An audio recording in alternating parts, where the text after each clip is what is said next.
Qu'au nom de Jésus,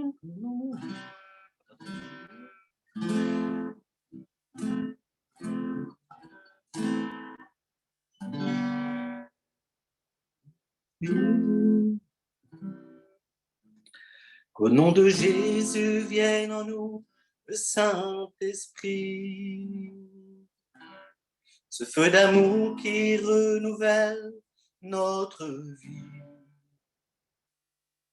Que dans le monde entier résonne notre cri.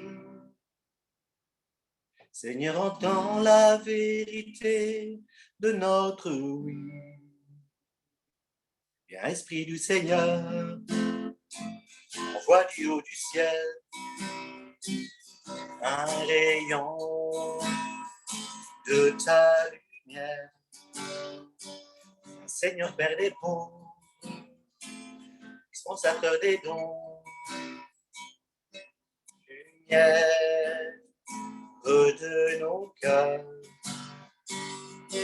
Au nom de Jésus, vienne en nous le Saint-Esprit, ce feu d'amour qui renouvelle notre vie. Que dans le monde entier résonne notre cri. Seigneur, entends la vérité de notre oui.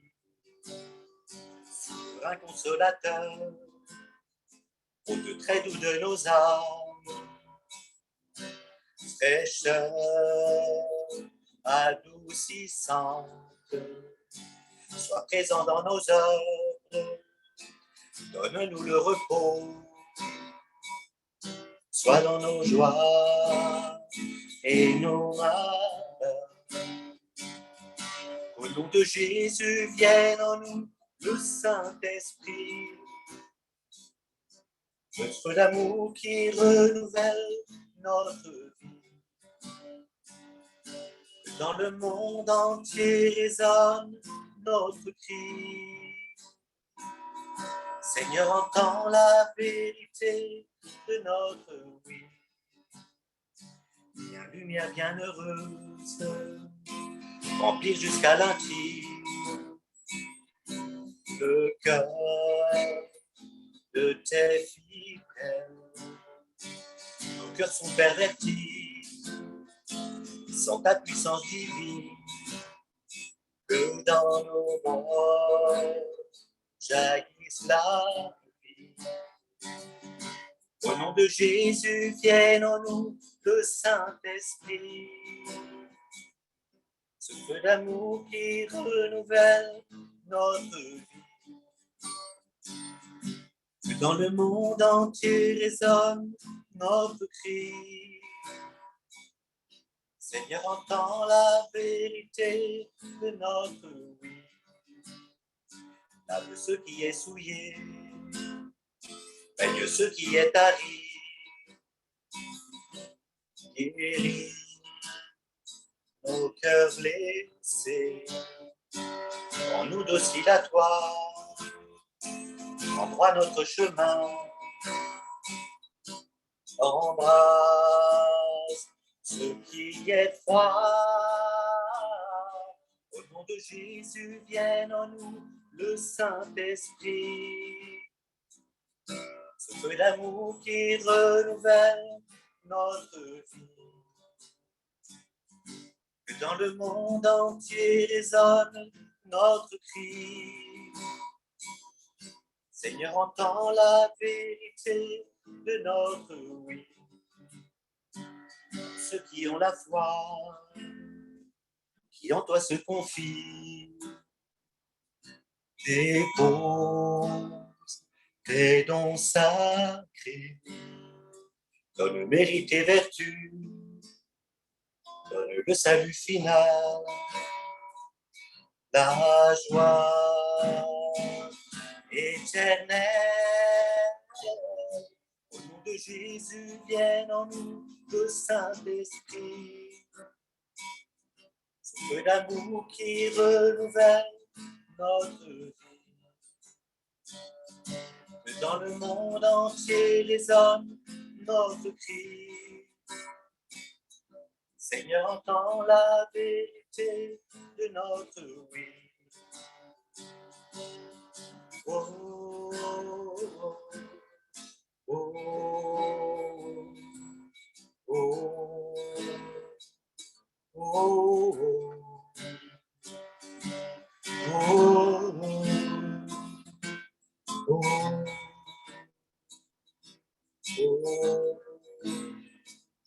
oh. Au nom de Jésus, vienne en nous le Saint-Esprit, ce feu d'amour qui renouvelle notre vie. Que dans le monde entier résonne notre cri. Seigneur, entends la vérité de notre oui.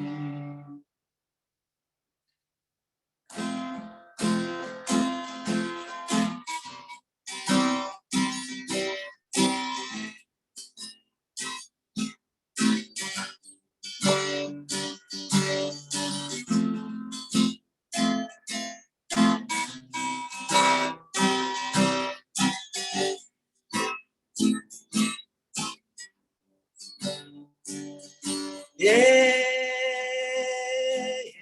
Oh, oh, oh, oh, oh,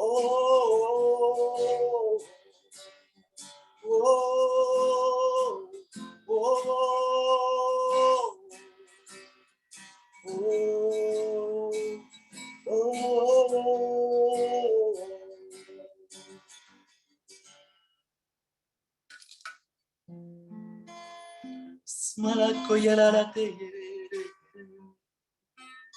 o smalakoya malase yere wo o malakeye malaso yere malako yere o malakoya la la la oh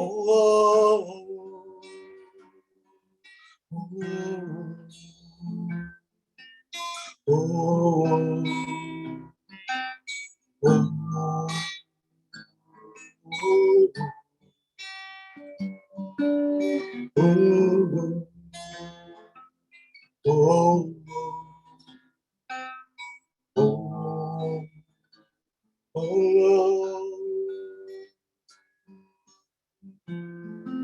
Oui, Seigneur Saint-Esprit, donne-nous de nous ouvrir à ta grâce.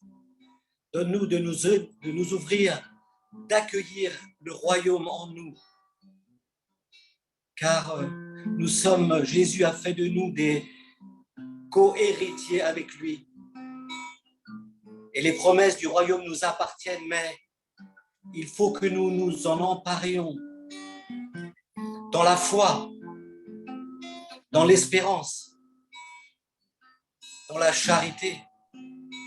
Les promesses sont là pour nous. Les promesses de bonheur, car comme je crois que c'est dans, je ne sais plus quel livre, je viens juste d'oublier, je l'avais sur le bout des langues, les promesses Jérémie. Car les projets que j'ai formés pour vous sont des projets de bonheur et non de malheur. Pour vous donner un avenir et une espérance.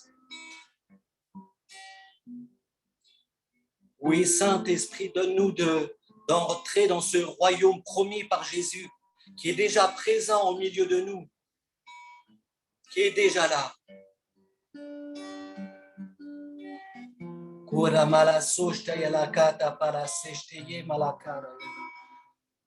malakota para seste ya la kata para seste ya la kata.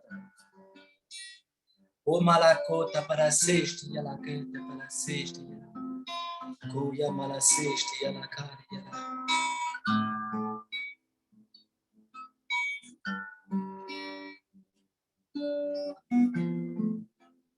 Merci Seigneur pour ton esprit. Merci Père très saint d'avoir permis à ton Fils Jésus-Christ de nous envoyer le consolateur, le don du Dieu très haut, le libérateur, le défenseur. Merci Père pour Jésus. Merci pour l'Esprit. Gora palaseste yalakata parate yalakase.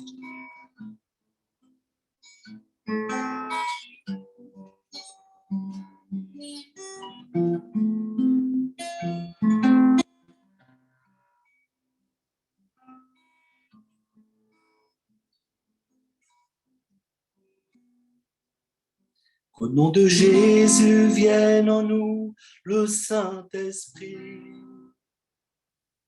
Ce feu d'amour qui renouvelle notre vie. Que dans le monde entier résonne notre cri. Seigneur, entends la vérité de notre vie.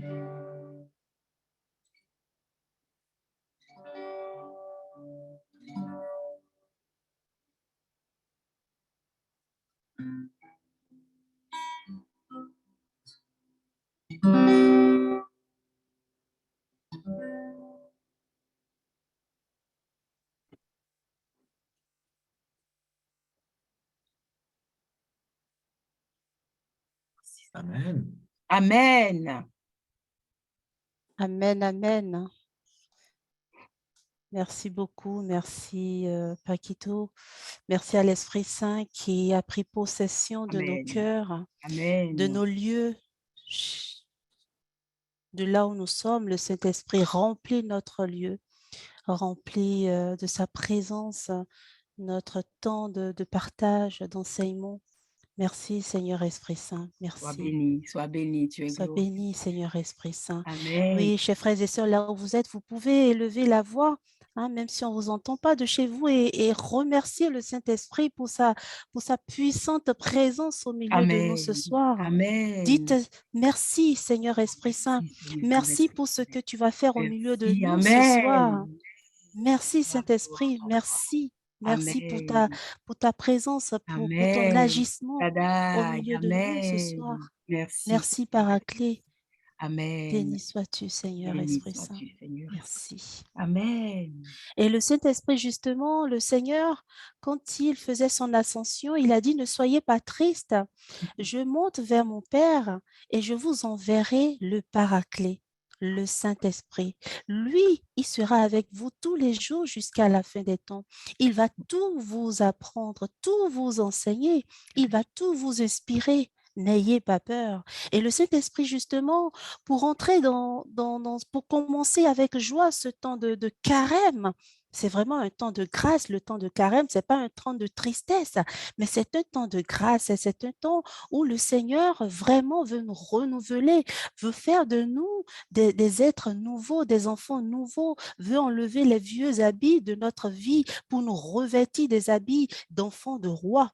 Amen. Et justement, le Saint-Esprit nous a inspirés pour cette soirée, le thème tiré de Matthieu 11, 28 à 30. Venez à moi, vous tous qui peinez sous le poids du fardeau.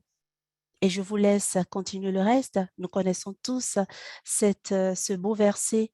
Et je vous procurerai le repos. Venez à moi, vous tous qui peinez et ployez sous le poids du fardeau, et ployez sous le fardeau, et moi je vous soulagerai. Amen. Chargez-vous de mon joug et mettez-vous à mon école, car je suis doux et humble de cœur, et vous trouverez soulagement pour vos âmes. Amen. Oui, mon joug est aisé et mon fardeau léger.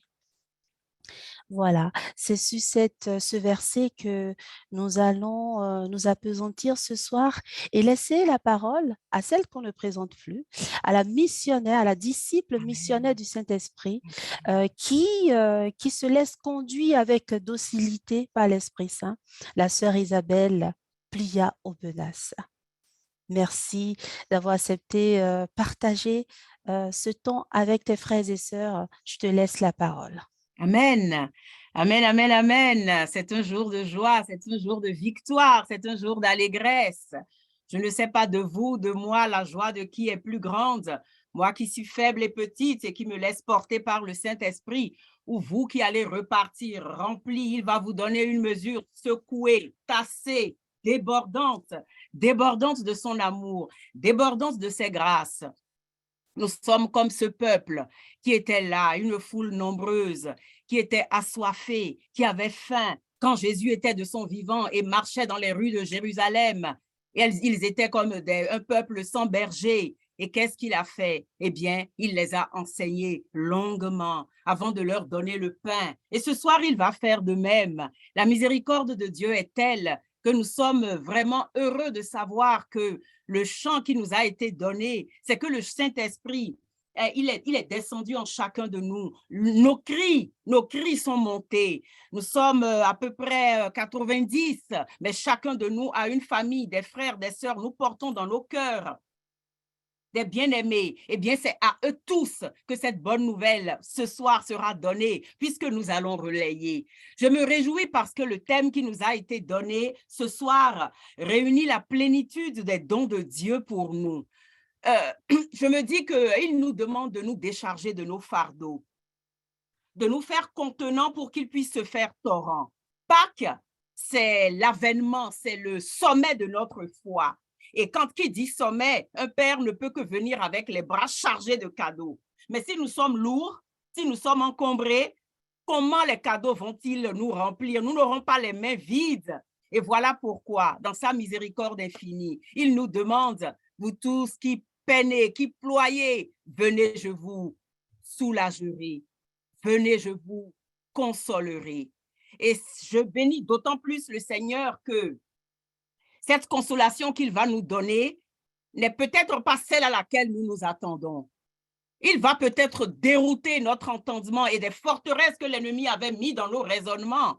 Eh bien, aujourd'hui, la grâce de son Esprit Saint qui va souffler, qui va purifier, va faire tomber les barricades.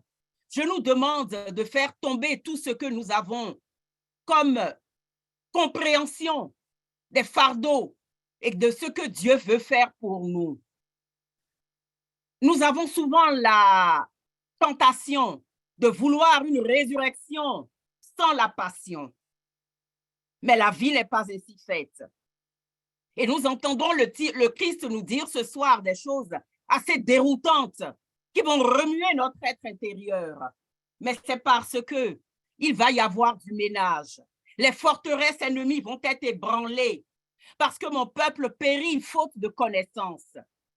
Je suis tellement dans la certitude que le Seigneur va nous combler que, contrairement à ce charisme et cette onction qui m'a été donnée de témoigner, il y aura une partie d'enseignement où je prendrai des notes parce que ce qui va être dit, elle est d'une importance capitale, décisive, non seulement pour notre bonheur sur terre, mais pour notre bonheur dans l'éternité. Je me suis inspirée de la parole de Dieu. Je suis restée à l'écoute du Saint-Esprit, mais j'ai beaucoup demandé l'intercession de mon père, frère Jean Pliat, que vous avez connu et aimé, le zèle de la maison de Dieu l'a dévoré. Il a écrit, il a témoigné, il a laissé, il a été à l'écoute du Saint-Esprit, il a laissé une quantité d'œuvres dans des domaines inimaginables, notamment dans le domaine spirituel. Il est mon coach dans ce sens. Il est vraiment celui qui a inspiré, non seulement m'a donné la vie humaine, mais la vie spirituelle. Il continue de le faire parce qu'il est vivant. Et c'est notre destinée à tous.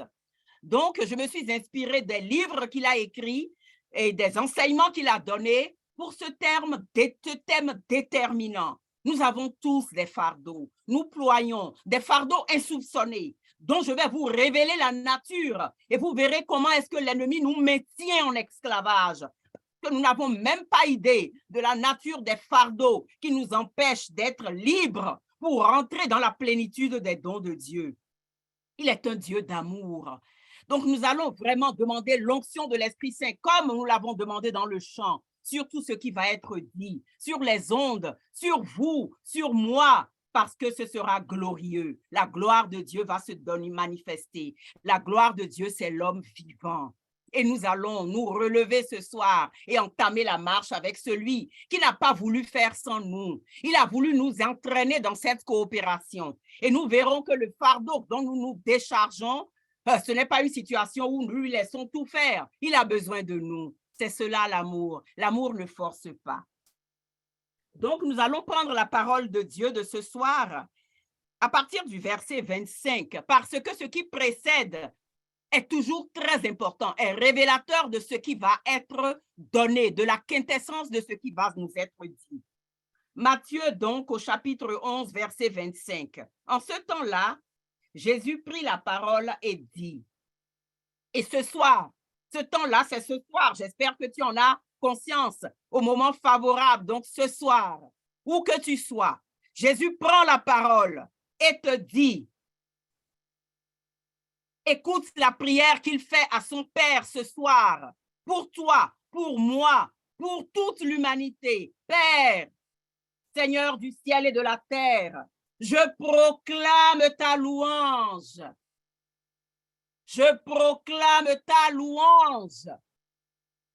Ça va être la clé maîtresse, la louange de notre liberté, de notre vie renouvelée. Nous le verrons tout à l'heure. Voilà pourquoi dans l'introduction, il nous donne l'exemple dans son humanité. Il proclame la louange du Père. Nous verrons comment Satan nous tient en esclavage. Si nous ne proclamons pas la louange de Dieu dans nos difficultés, dans nos fardeaux. Ce que tu as caché aux sages et aux savants, tu l'as révélé aux tout petits. Oui, Père, tu l'as voulu ainsi dans ta bienveillance. Nous sommes les tout petits. Nous avons crié vers lui et nous sommes petits parce que nous sommes accablés. Nous n'avons pas le regard hautain parce que nous avons beaucoup d'épreuves. Et si nous sommes là ce soir, c'est que nous avons le désir profond de nous humilier. Et ce qui a été caché aux sages et aux savants, c'est ce soir à toi, à moi, petit devant le Seigneur, mais grand parce que nous portons son nom. C'est à nous que cela va être révélé. Jésus continue au verset 28, après cette belle introduction. Voilà le secret qui nous est donné ce soir et sur lequel il va nous enseigner, parce que c'est ta situation, c'est la mienne, c'est celle de tout homme. Tous les hommes qui sont dans cette église militante sont sujets à des fardeaux. Il en sera ainsi jusqu'à leur dernier souffle. Ne pense pas une seule seconde que le fardeau, tant que tu es dans l'église militante, c'est-à-dire sur cette terre, que le fardeau disparaîtra. Ceux qui te disent ça, ce sont des menteurs. Vous tous, venez à moi, vous tous qui peinez sous le poids du fardeau. Et moi, je vous procurerai le repos. Une autre version dit, je donnerai le soulagement à vos âmes. Prenez sur vous mon joug, devenez mes disciples. Une autre version dit, allez à mon école, mettez-vous à mon école, car je suis doux et humble de cœur. Nous comprendrons ce que c'est que la douceur du cœur de Jésus tout à l'heure. Et vous trouverez le repos pour votre âme. Oui, mon joug est facile à porter et mon fardeau léger. Oui, je vous ai dit que j'ai pris quelques notes. Il y aura peut-être un ou deux témoignages, pas plus, parce que le plus important, c'est l'enseignement. C'est de comprendre avec la lumière et l'intelligence du Saint-Esprit ce que l'ennemi et le monde nous voilent et nous cachent.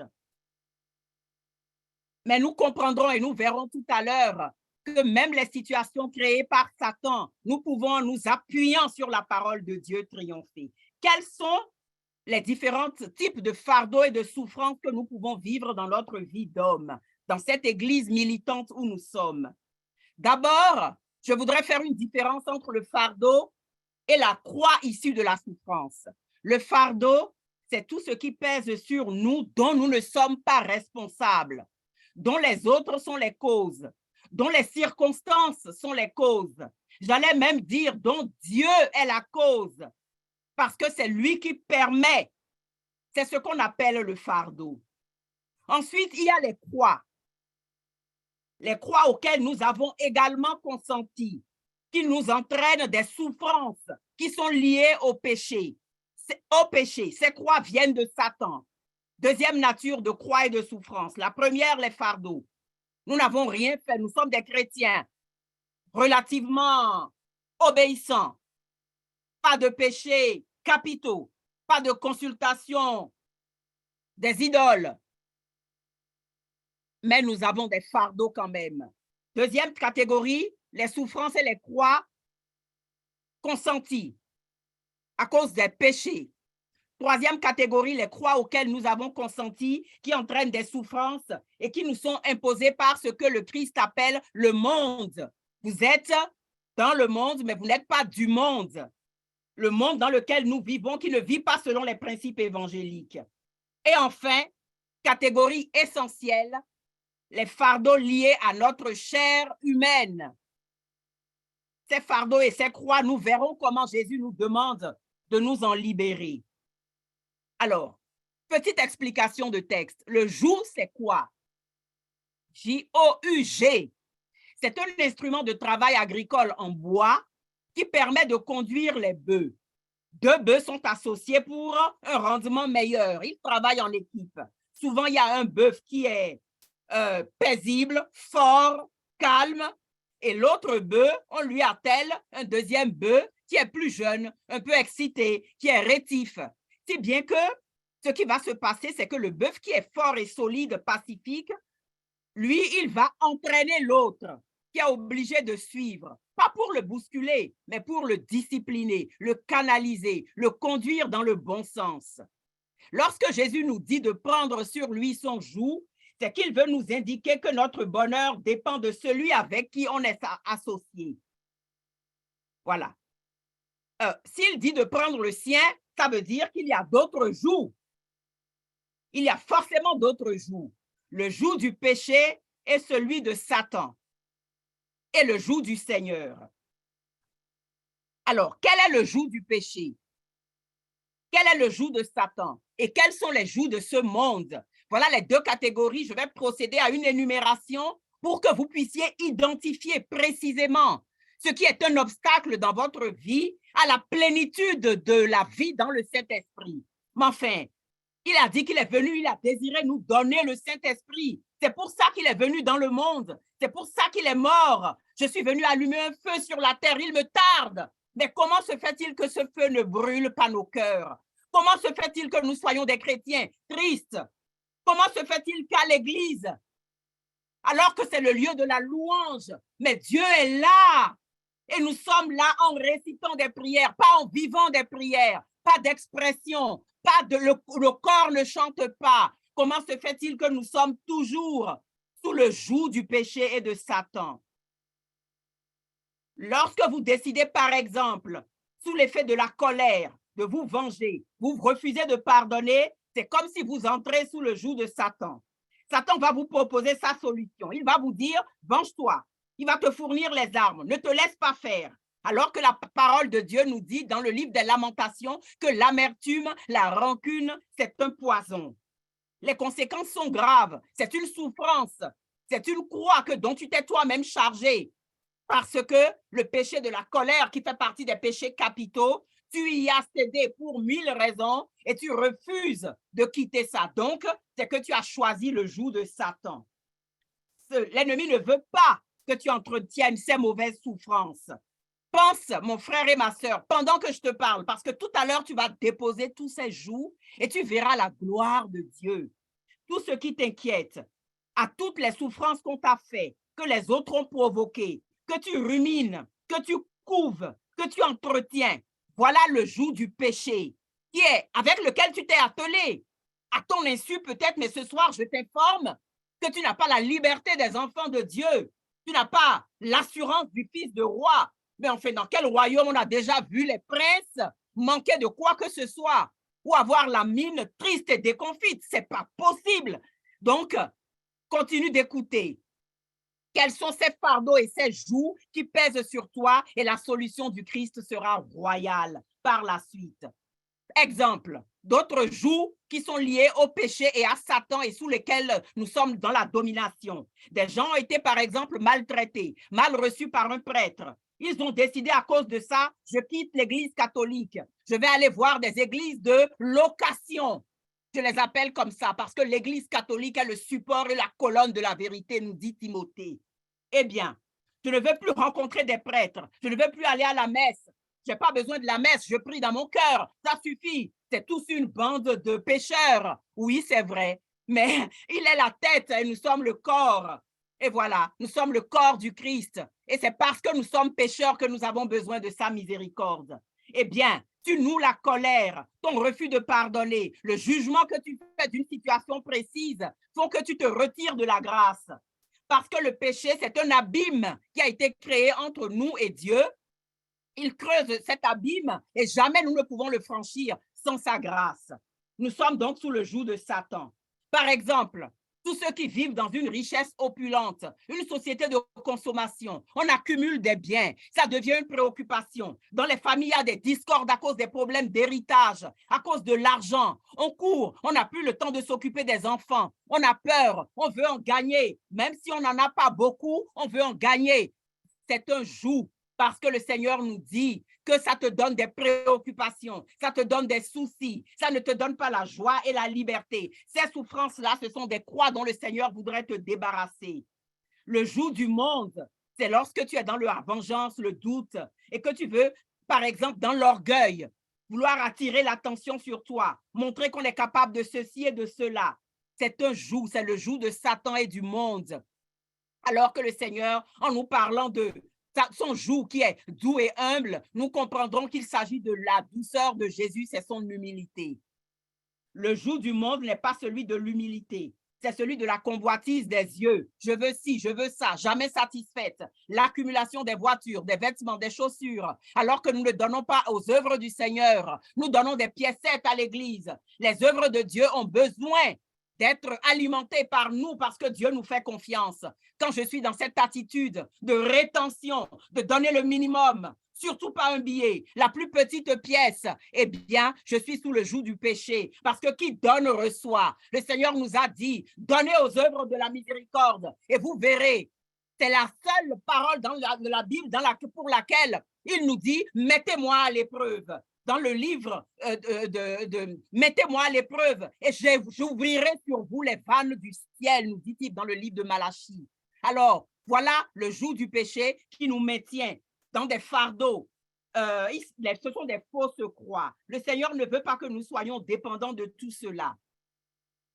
Attention au joug du monde, venons-en maintenant, dans lequel nous sommes. Le joug du monde nous impose ses valeurs, nous oblige à faire ce qui n'est pas normal. Aujourd'hui, on nous dit, vous avez la foi chrétienne, c'est très bien, mais ça ne suffit pas.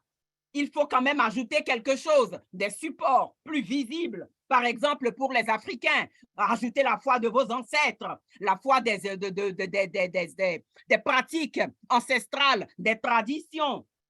Dans les sociétés occidentales, rajouter la croyance aux énergies cosmiques, livrer voire des techniques de visualisation, de pensée positive qui vont vous guérir, changer votre vie, un terme à la mode chez les jeunes, chez les moins jeunes. Il faut manifester son succès, il faut manifester sa richesse, il faut manifester son mari, il faut manifester le bonheur, manifester en demandant à qui? Moi, j'ai la force et je demande à des énergies qui sont dans les yeux célestes, puissance, principauté, domination. Voilà comment nous tombons dans le joug du monde parce que nous nous ouvrons à ce joug de Satan et nous sommes alors torturés. La dernière catégorie de joug dont il faut parler, je m'appesantirai un peu plus sur celui-là, c'est celui-là qui est un peu déroutant. C'est le joug de la chair. Il ne s'agit pas du corps physique simplement ou des péchés d'impureté. Non. Saint Paul, dans sa lettre aux Éphésiens, chapitre 4-5, nous cite ce que produit la chair. Le joug de la chair, et c'est ça qui est le plus répandu, non pas simplement les œuvres d'impureté, dis-je, c'est ce qui est provoqué par notre imagination qui s'emballe et nous torture. Tous les mauvais désirs que tu entretiens en toi, les idées sans fondement que tu entretiens, les situations que tu imagines gratuitement, par exemple, des gens, ils sont dans des conditions données, mais ils rêvent de conditions qu'ils n'ont pas. Ils désirent des choses qui ne sont pas à leur portée.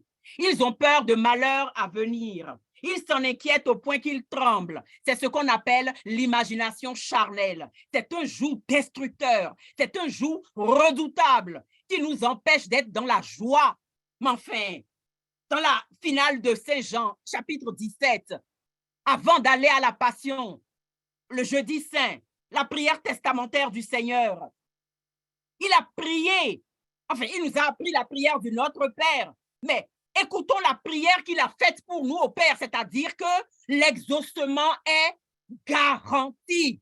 Vous vous imaginez Dieu qui demande à Dieu, ça veut dire que Dieu a déjà accompli. Et dans cette prière testamentaire, qu'est-ce qu'il nous dit? Il a demandé pour nous au Père qu'il soit première demande. Deuxième demande, qu'ils soient dans la joie et que leur joie soit parfaite.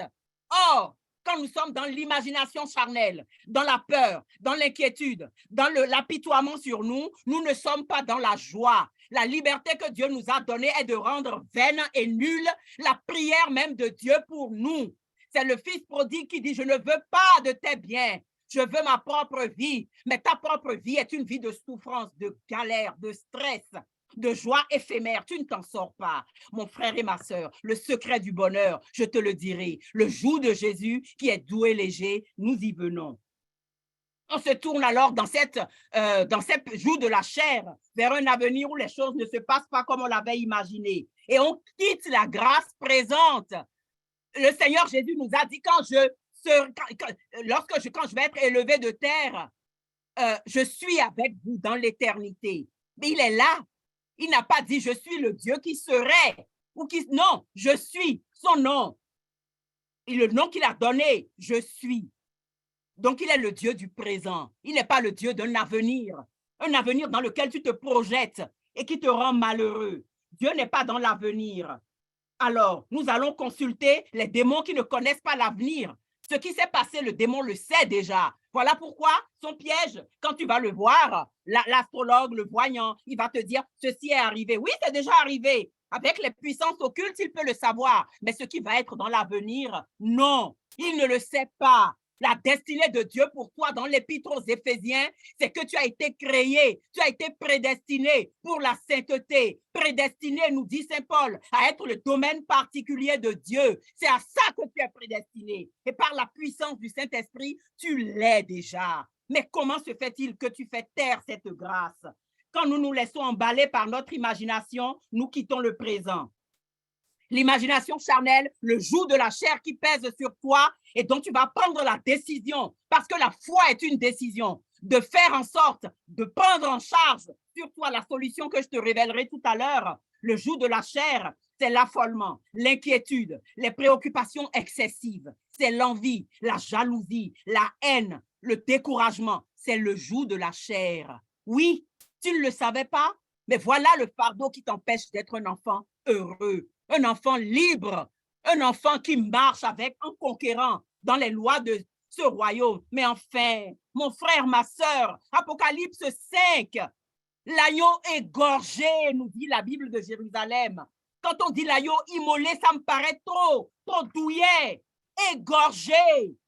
L'agneau égorgé a racheté pour Dieu. Il t'a racheté pour Dieu au prix de son sang. Tu t'imagines? Au prix de son sang, il a pris sur lui la croix de toutes tes souffrances. Je vais les énumérer un peu tout à l'heure pour que tu te retrouves dedans. Quand tu l'entendras le dire, place-toi dans cette souffrance parce qu'après, deuxième partie, tu vas déposer cette souffrance de la façon dont je te parlerai. L'agneau égorgé a racheté pour Dieu, toi, moi, chacun de nous, toute l'humanité, au prix de ton sang. Pourquoi? Dans quel but? Mais pour faire de toi un royauté de prêtres régnant sur la terre. Tu règnes?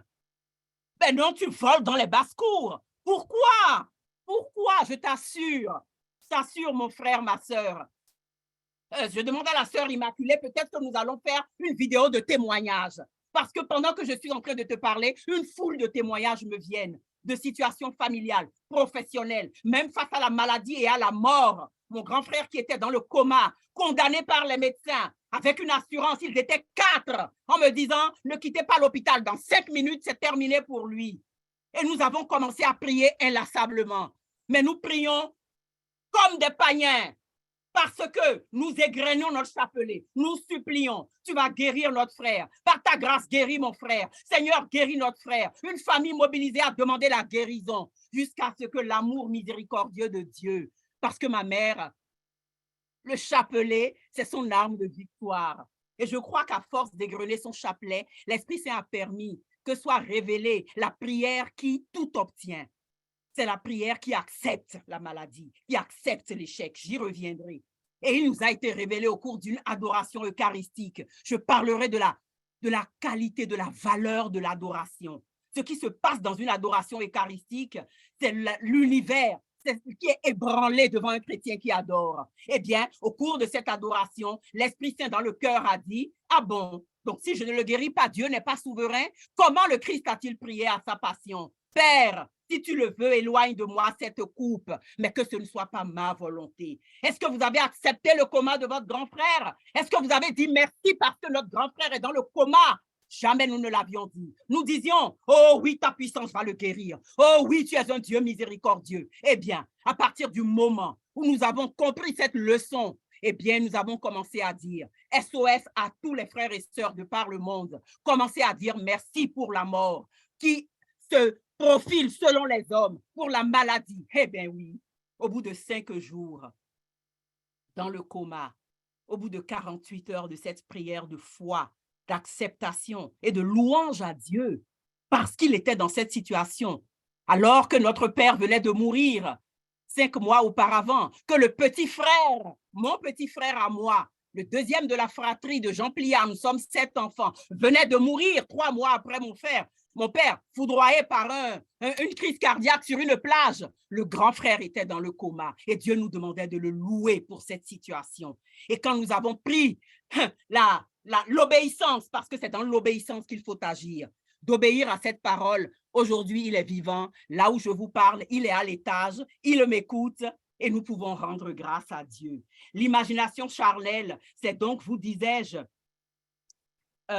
si je commence à m'affoler, si je m'inquiète de situations à venir, il va mourir, il va avoir autre chômage, il va faire ceci, l'enfant est sorti. Moi, la première, avant d'être enseignée par le Seigneur, quand mes adolescentes ou mes jeunes adultes prennent la voiture, vont en soirée, mon Dieu, à quelle heure elle va rentrer? Quand elles prennent un Uber, pourvu qu'il ne lui arrive rien, pourvu que ce qu'on entend, quand elles vont, l'imagination charnelle, je suis sous le joug de l'ennemi. Et pendant ces moments-là, je ne rayonne pas de la gloire de Dieu. Donc, c'est un combat de tous les instants. Voilà.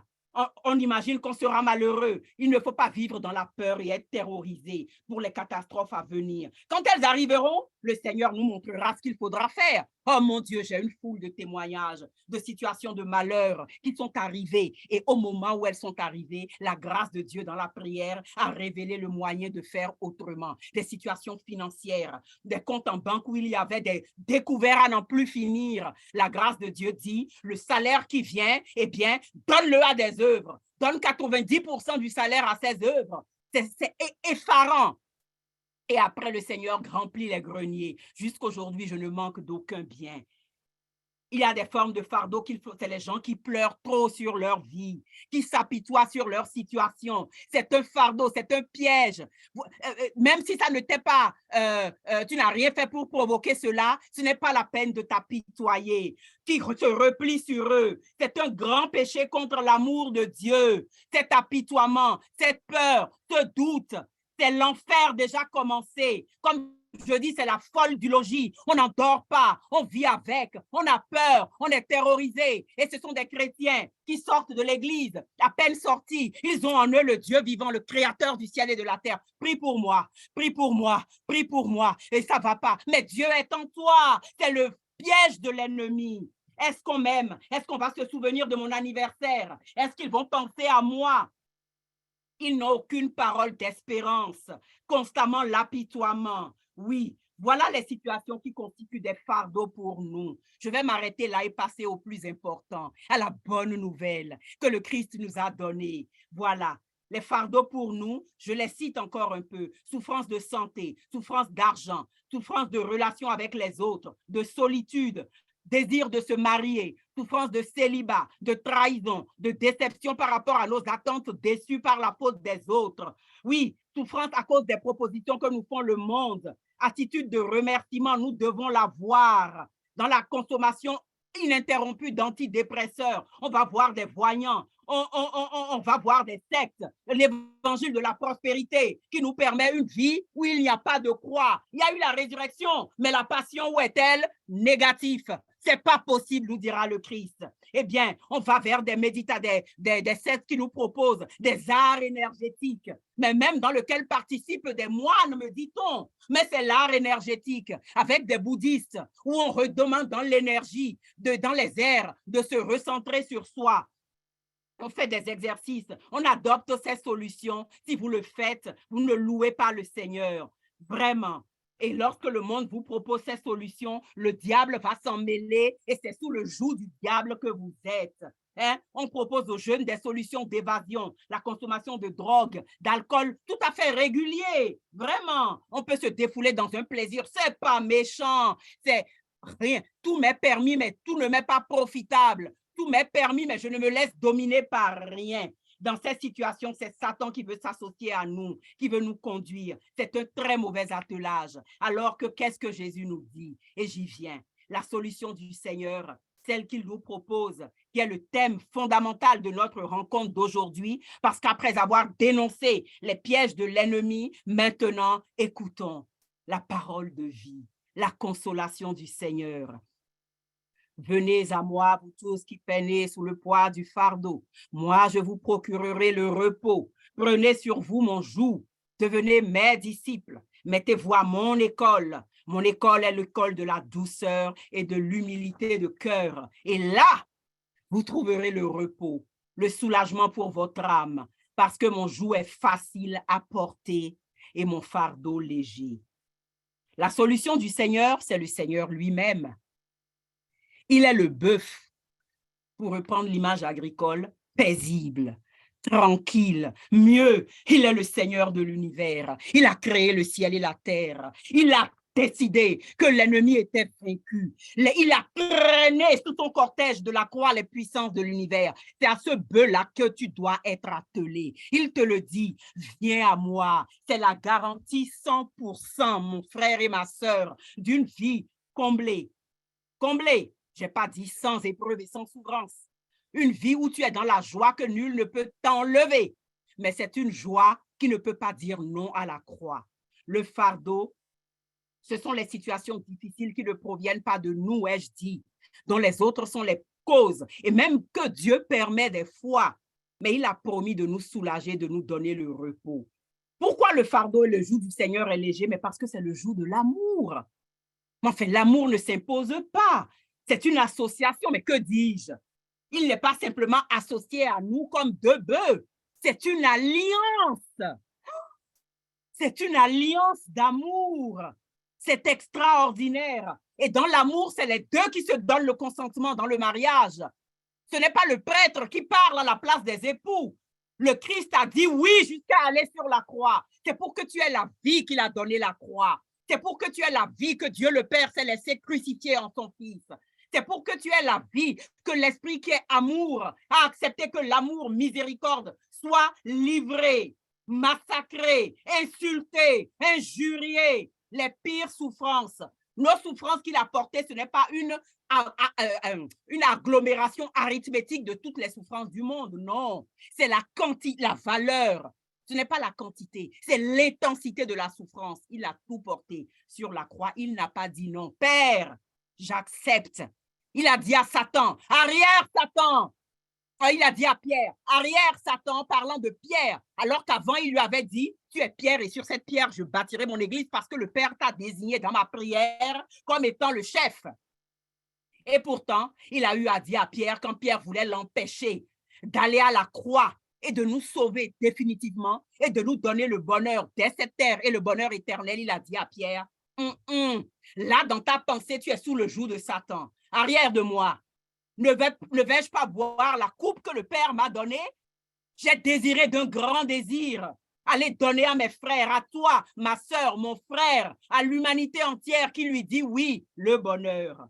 Quand l'épreuve nous saisit, son effet peut être à double tranchant. La façon dont nous devons porter le joug de Jésus, c'est la façon dont le bon larron a porté le joug de Jésus. Ne faisons pas comme le mauvais larron. N'accusons pas Dieu de nos souffrances. Si Dieu est grand, pourquoi ça m'arrive? Regardez les enfants des riches et ceux qui sont dans les ordres ésotériques qui conduisent ce monde. Ils vont bien, tout va bien. Et moi, où est Dieu? Ou comment se fait-il? Je suis engagé à l'église, je prie, mes enfants prient, et ceux-ci, ils n'ont pas de travail, ils vivotent, ainsi de suite. C'est le mauvais larron. C'est le mauvais larron. Cette réaction, ne la prends pas. Prends la réaction du bon larron. Il était criminel, mais il a dit, nous n'avons rien fait. Il était l'avocat de Jésus, ce mauvais larron-là à la croix. Et il a dit, j'accepte ce qui m'est arrivé. C'est justice ce qui m'arrive à moi. Voilà, tu dois accepter tes croix. Voilà, je t'ai déjà dit le sens de la croix de Jésus. Jean, c'est Jean nous le dit, car Dieu, chapitre 3, verset 16, car Dieu a tant aimé le monde qu'il a donné son Fils unique, afin que quiconque croit en lui ne se perde pas, mais ait la vie éternelle. Et la vie éternelle, c'est lui. Et la vie éternelle, c'est lui auquel tu vas décider de t'atteler. Maintenant, comment tu vas t'atteler à ce Jésus-là? Comment tu vas t'atteler à lui? De deux façons. Pour les souffrances qui sont liées au monde, au péché, c'est la confession. Le sacrement de la confession, mon Dieu. Oh, l'ennemi, oui, le Christ nous avait prévenu qu'il était redoutablement fort. Et il l'est dans ce monde. Les confessionnaux sont vides. Les prêtres sont au chômage. Oui, alors que c'est dans le lieu de cette confession-là que la grâce de Dieu se donne en surabondance. Confesser le péché, c'est confesser ta foi. Tu ne peux pas dire, je crois en Dieu, le Père Tout-Puissant, et tu ne vas jamais confesser ton péché. C'est-à-dire que délibérément, tu te mets toujours sous le joug du péché et du monde. Tu te fragilises. Quand vous êtes faible, c'est alors que vous êtes fort. Mais il faut venir me donner votre faiblesse. Il faut venir me donner vos limites, vos souffrances, vos péchés. Si vous ne me les donnez pas, et c'est lui qui a décidé que c'est par le ministère de son Église qu'il va effacer tes péchés. C'est comme ça.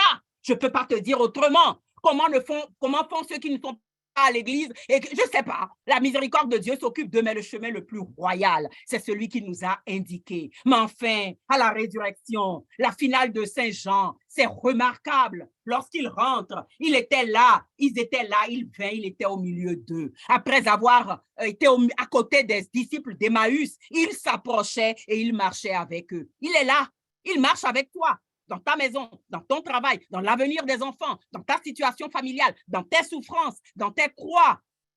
Il marche avec toi et il leur a dit, la paix soit avec vous. Il leur montre ses mains. Jésus n'est pas une énergie, ce n'est pas une pensée, ce n'est pas quelqu'un qui est loin dans son ciel. Non, Jésus est une personne vivante.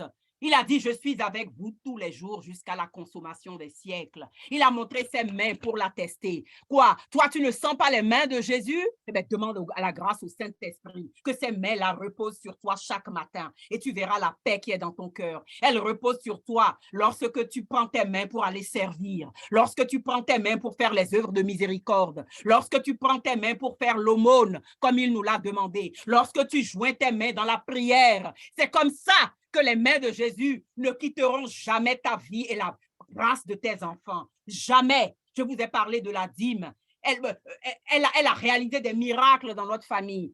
Celui de nous 7, des enfants de frère Jean, qui donnait le plus de dîmes, il ne donnait pas seulement les 10%, il donnait 20, voire 30. Eh bien, c'est celui qui a réalisé des œuvres extraordinaires. Il a bâti des cathédrales dans notre pays au Bénin. Il a construit des églises. Eh bien, la grâce de Dieu dans sa vie personnelle, chercher le royaume de Dieu. La grâce de Dieu est incroyable. Ses comptes en banque sont pleins à craquer jusqu'aujourd'hui. Oui, voilà ce que le Seigneur a promis. Mais il nous faut que nos mains donnent à ceux qui n'en ont pas. Jésus nous dit la vérité. Je vous parlais de la grâce de la confession. Personnellement, j'ai vécu des souffrances dans le travail. Ce qu'on appelle mise à l'écart, souffrance psychologique, rejet de ma direction il y a quelques années et enfermé dans un bureau, mis au placard, malgré l'investissement pendant des années. Le pardon était difficile à donner, c'était une torture. Je veux vous parler du pardon, qui est une grâce essentielle. Mais attention, voilà ce que je veux vous dire du pardon. Le pardon, on ne doit pas écouter les hurlements de notre ego, le ressentiment et l'amertume de notre cœur blessé. Si nous nous laissons gagner par l'inquiétude et les faux raisonnements de ce monde, nous ne pardonnerons pas. Attention, pardonner n'est pas un sentiment psychologique qu'on ressent, mais c'est une réalité spirituelle. Le pardon n'est pas humain, il est divin. Dans le Notre Père, la seule pardonne-nous nos offenses comme nous pardonnons. Sinon, vous connaissez la suite. Il y a des gens qui sont sur un chemin de pardon. Le pardon est un chemin qu'on emprunte. On est peut-être en train de prier pour la demande de pardon, mais on peut continuer à ressentir de la rancune ou du ressentiment. C'est pas grave. Qui t'a dit que tu dois avoir un débordement de joie, d'allégresse pour l'ennemi, celui qui t'a brisé, qui a violé ton enfant, qui t'a volé, qui t'a dépouillé? Non. Par contre, en attendant que tu arrives à accueillir le pardon divin, les sentiments que tu continues de nourrir, c'est pas grave, c'est un chemin. Mais toi, tu as l'obligation de pardonner, c'est-à-dire quoi? De bénir cette personne, d'accepter la souffrance qu'il t'a donnée, de la bénir. Je vous donnerai tout à l'heure les clés de l'acceptation. C'est la condition numéro 1 pour prendre le joug du Seigneur. Mon doux est léger et doux, mon fardeau est léger et doux, c'est-à-dire que mon fardeau, c'est l'acceptation et la louange. Mon frère et ma sœur, si tu n'acceptes pas, si tu ne loues pas le Seigneur, jamais, jamais tu n'auras la plénitude de vie que le Christ t'a acquis à la croix au prix de son sang. Le pardon n'est pas humain, il est divin. On peut avoir pardonné, mais pardonner, c'est bénir, c'est souhaiter du bien, même si dans le cœur, on a encore des ressentiments. C'est pas grave. Satan te dit, pardon, tu vois bien que quand tu parles de lui, tu as ton cœur qui te remue. Jésus te dit, mais alors, c'est que tu es faible. Mais n'oublie pas, ma grâce te suffit. Quand tu es faible, tu es fort, mais tu as choisi l'obéissance. Le Christ, il a crié pendant les jours de sa vie sur terre. Il a demandé au Père d'éloigner de lui l'épreuve, nous dit l'Épître aux Hébreux. Mais parce qu'il s'est fait obéissant, Dieu l'a exaucé. Si tu es obéissant dans la souffrance du pardon, je t'assure, mon frère et ma sœur, tes greniers vont être remplis. Ne porte plus le joug du manque de pardon. Le Christ te supplie à genoux. Si tu veux être libre, fais-le, c'est déterminant. Et Jésus va nous dire quelque chose qui est fondamental. Tu ne le savais peut-être pas. Tu vas être peut-être choqué parce que ce n'est pas ce que les voix du monde te disent, mais voilà ce qu'il nous dit. La souffrance est omniprésente dans ta vie et elle le sera toujours. Sois-en sûr. C'est un constat. Il n'y a pas lieu de s'en révolter. C'est un constat. Jésus nous dit, la souffrance sera toujours dans ta vie. La croix sera toujours là. Le fardeau sera toujours là. Enfin, tu t'attendais à ce que je trouve dans la Bible un endroit où le Seigneur a dit, donne-moi ton fardeau et puis terminé, déchiré, tu vis la vie éternelle sur la terre et tout va bien? Eh bien non. C'est la vérité. Il est la vérité. Il ne peut pas nous mentir. Il n'a pas dit, venez à moi, vous ne souffrirez plus. Ou quand tu viendras à moi, tu n'auras plus de difficultés dans ta vie. Il n'a pas dit ça. Il a dit que ton fardeau va être léger. Ça veut dire que tu garderas un fardeau toute ta vie. Mais parce que tu l'as donné à lui qui est le bœuf fort, il va te traîner dans la bonne direction. C'est déterminant. Il ne faut pas nous inquiéter, mais être lucide et croire que Jésus, qui est la vérité, qu'il a dit qu'il nous fallait attendre la souffrance dans notre vie. Les souffrances ne manqueront jamais dans votre vie. Déjà, si vous le savez, Satan, il est totalement dérangé. Il va se dire, mais mince alors, elle connaît la vérité. Elle connaît la vérité, donc elle se tient sur ses gardes. Donc elle veille et elle prie. Elle ne se laisse plus attendre au dépourvu. Elle prend position dans la foi chaque matin. Elle ne remet plus à demain le moment de la rencontre, de la prière où elle va être bénie et recevoir la grâce.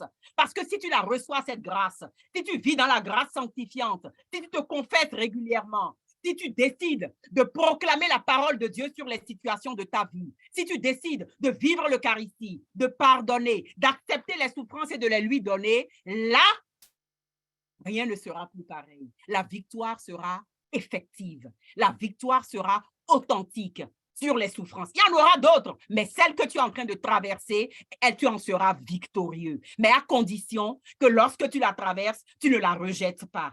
Tu ne tournes pas le dos. Tu ne passes pas ton temps à t'apitoyer et que tu accueilles la souffrance. Si je te donne une pomme, si tu ne la prends pas, comment la manges-tu pour qu'elle te désaltère? Eh bien, si tu ne donnes pas la souffrance, l'épreuve, la croix, le fardeau à Jésus, il ne peut pas le prendre. Comment devons-nous lui donner? Voilà le secret qu'il nous révèle.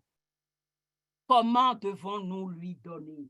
Et je voudrais clarifier quelque chose qui est un point d'achoppement pour de nombreux chrétiens.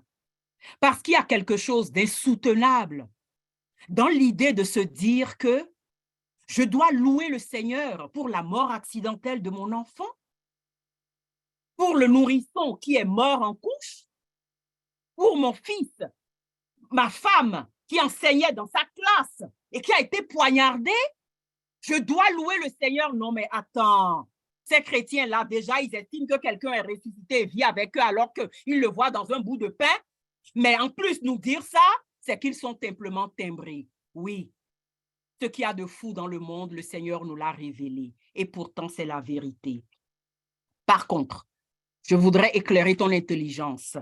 La louange ne consiste pas à lancer une série de cris ou de phrases stériles à longueur de machin. Alléluia, gloire à Dieu. Ça devient comme un magnétophone sur lequel on appuie, on le dit sans même y penser, sans même y croire, pensant que c'est une recette magique. Non, il ne faut pas croire que d'une manière ou d'une autre dans la vie, chaque problème est la volonté de Dieu pour nous. Et que par conséquent, nous devons le louer quels que soient nos sentiments. Et même si nous n'arrivons pas à comprendre ce qui arrive, accident, voiture, mort, maladie, chômage, célibat, solitude, cataclysme, guerre, non!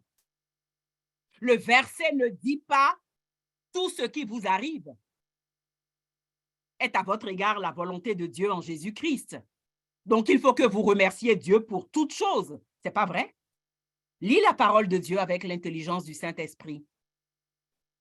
J'ai demandé l'intelligence du Saint-Esprit. Il m'a orienté vers les méditations et les écrits de mon Père, Jean Plia. Et que cette vérité qu'il a écrite dans des livres, notamment un livre qui m'a servi à préparer notre entretien, soyez toujours joyeux et priez sans cesse. C'est un trésor, c'est une mine, vraiment. Et c'est là qu'il m'explique ce qu'est la vraie louange. Il n'a pas dit remercier en tout. Il n'a pas dit remercier pour tout ce qui arrive, mais en tout ce qui arrive. La nuance est déterminante. Pas pour tout, mais en tout. Ce n'est pas la même chose, hein? Grammaticalement, ce n'est pas la même chose. Et Jésus est le Verbe. Il ne peut pas se tromper et faire des fautes d'orthographe. La parole, c'est l'Esprit Saint qui l'a écrite. Et la parole, c'est le Verbe. Le Verbe s'est fait chair. Il est venu habiter parmi nous. Et nous avons vu sa gloire, gloire qu'il tient de son Père. À nous tous qui l'avons accueilli, il a donné pouvoir de devenir enfants de Dieu. Et nous le sommes. Pas nous le serons. Tu l'es. Enfant de roi en plus. En tout remercier. Car l'esprit de louange, c'est la volonté de Dieu pour vous en Jésus-Christ. Autrement dit, la parole de Dieu ne nous commande pas de remercier Dieu pour chaque terrible souffrance, chaque mal, chaque tragédie ou affliction que nous croisons sur notre chemin. Au lieu de cela, elle nous dit de ne jamais laisser les circonstances étouffer notre louange. Dieu collabore en tout avec ceux qui l'aiment et qui sont appelés selon son dessein. Dieu collabore en tout, pas pour tout. Il n'a jamais dit que nous devions accepter dans le dolorisme, dans la récrimination contre Dieu, ce qui paraît insensé aux païens. Mais enfin, Dieu est un homme, il est un père, nous est revenu. Quel père applaudirait des deux mains quand tu es écrasé, quand on te poignarde, quand tu es dans le chômage, quand la maladie te terrasse? Mais enfin, arrêtons ces forteresses que l'ennemi a mis dans nos raisonnements. Le verset ne dit pas de louer Dieu pour tout, mais en tout. Quelle que soit la situation, aussi peu encourageante soit-elle, nous devons louer Dieu, pas pour ce qu'il nous a fait ou pour ce qui nous arrive, mais parce qu'il est plus grand que les circonstances et que son amour va garantir notre triomphe. Je dis, son amour va garantir notre triomphe. Nos remerciements doivent s'élever au-delà des souffrances et des difficultés. C'est un sacrifice d'action de grâce. Et là, il a une valeur qui s'apparente et qui accueille la rédemption. Il nous a aimés à un grand prix, on l'a égorgé. Et là, quand tu sais qu'au-delà des circonstances, il est vivant. Ce n'est pas le mal et la maladie qui diminuent sa puissance. Il le sait et tout concourt au bien de ceux qui aiment Dieu et qui sont appelés selon son dessein d'amour. Texte exige qu'il y ait la foi et le discernement. La foi, c'est que la parole de Dieu est vraie, elle ne nous abandonnera jamais. Et que la parole de Dieu est d'une puissance redoutable. Je vous assure, elle a relevé des morts. Elle a réalisé dans ma vie, dans la vie de milliers de chrétiens, la parole connue, proclamée dans la puissance du nom de Jésus. Elle a réalisé des miracles. Dans ma propre vie, dans des problèmes de difficultés dans la famille, de liens, de difficultés relationnelles, dans des problèmes d'argent, dans des problèmes de chômage, dans des problèmes professionnels, dans des problèmes même où, en cas de, il y a eu une fusion dans mon entreprise, la boîte a fermé, pas de travail, eh bien la grâce de Dieu, parce que la parole, je l'ai proclamée dans la foi, que c'est lui qui est mon employeur, il est l'unique source de mon abondance et de ma prospérité, que c'est lui qui m'emploie, c'est pas les hommes, et qu'il va faire tout concourir pour mon bien. Et oui, la parole, je l'ai proclamée à temps et à contre-temps. N'attends pas que la peur t'envahisse. Dès que le moindre sentiment de crainte arrive, laisse tout à faire cessante. J'ai dit tout à l'heure la dernière fois, combien de fois il ne m'est pas arrivé de m'enfermer dans les toilettes de mon bureau lorsque j'étais dans une situation difficile et les gens pensaient que j'étais allée au petit coin. Mais oui, moi, je suis allée au grand coin. Où quand on est tout petit, on rencontre celui qui est le maître de l'univers. Et là, il nous donne notre héritage. C'est ton dû. Réclame-le dans la foi. Prononce les paroles, elles sont peu fait accomplies. La parole de Dieu est déjà réalisée dans ta vie. Quand il t'a dit porte ta croix, il n'a pas menti. Tu dis pourquoi j'ai la croix? Il a dit mais c'est le mystère du mal. Pour y répondre, j'ai donné ma vie. Ma réponse au mal, c'est que j'ai donné ma vie. Et que de toute façon, le bien a le dernier mot. C'est ce que tu dois te dire. C'est ça la louange. Proclamer à tue-tête aux forces ennemies, aux esprits qui sont dans les lieux célestes, souveraineté, principauté, domination qui rôdent. La Vierge nous a dit que le Satan est redoutable. Mais enfin, pourquoi est-ce que nous vivons encore comme des insensés? On dort, on mange, on lit la parole, on écoute la parole de Dieu au volant, on va au boulot, on se plaint, on s'apitoie. Quand on a trop peur, on va vers les énergies, on va vers les sectes, on va vers les idoles. Quand on est un bon chrétien, on va à la messe, mais on pense au gigot, on est des chrétiens tièdes. Mais enfin, la prière est une corvée. Oui, c'est une corvée, mais quand tu fais cette corvée-là, et c'est là qu'on a besoin que le Seigneur, dans notre liberté, nous y appelle. Donc, la louange demande foi. La foi que nul obstacle ne peut entraver la puissance de Dieu. Le discernement, c'est de pouvoir reconnaître que le mal, la souffrance sur cette terre n'est pas due à Dieu. Dieu n'a pas idée du mal. Dire que Dieu a permis, il a voulu ce mal-là pour telle raison. Non, non. Non, il est un père plein d'amour. J'ai vu la misère de mon peuple. Je suis descendu jusqu'à elle. J'ai donné ma vie pour elle. J'ai donné mon bien suprême, mon fils unique qui est moi. J'ai donné mon cœur. Mieux, j'ai donné ma mère. Nous verrons à la finale comment est-ce que dans toute épreuve, le cadeau le plus beau, le plus doux, le plus lumineux, le plus redoutable, une armée rangée en rang de bataille est la Vierge. C'est à la croix, dans la grande épreuve qu'il nous l'a donnée. Et donc, c'est Satan qui est le prince de ce monde. Oui, mystère du mal, il continue d'agir, mais il a des dents, nous dit la parole de Dieu, mais il ne mord pas. Parce que toi, tu sais que ton défenseur est vivant. Tu sais que le Christ, si tu acceptes ta souffrance, si tu ne te révoltes pas, si tu vis en état de grâce, si tu lui donnes tes difficultés, si tu lui donnes la joie que tu as de te savoir sauver, de te savoir aimer, que tu le rencontres jour après jour, dans une prière de confiance, si tu acceptes de ne pas rentrer dans les propositions de l'ennemi, si tu abandonnes tes préoccupations, tu fais la paix avec toi-même, tu te retires dans ta maison, tu descends dans le fond de ton cœur, dans le silence où il est présent, ferme la porte, rejoins ton Père des cieux, vis dans la joie, vis dans la sérénité. Si tu sais que les grands malheurs et les grands travaux qui nous épuisent sont voulus par le Seigneur, mais pour ton bien, mais que les petites contrariétés sont pires, Tu ne vis pas chaque fois des grands malheurs comme Job. Par contre, tu vis des contrariétés, des travaux inachevés, des rancunes, des craintes puériles de l'avenir, des malheurs jamais arrivés. Non, loue le Seigneur dans l'épreuve. Sache te satisfaire de ce que tu as. Accepte de te priver pendant cette période de carême et après le carême. Donne à la maison du Seigneur. Donne de ton bien, donne de ton temps, donne de ton argent, donne de ton cœur, donne de ta joie à l'église, donne de ton service dans ta paroisse. Vis dans la joie, vis dans la sérénité, tu seras heureux. Voilà la loi du Seigneur. Voilà comment de tes fardeaux il fait sa gloire.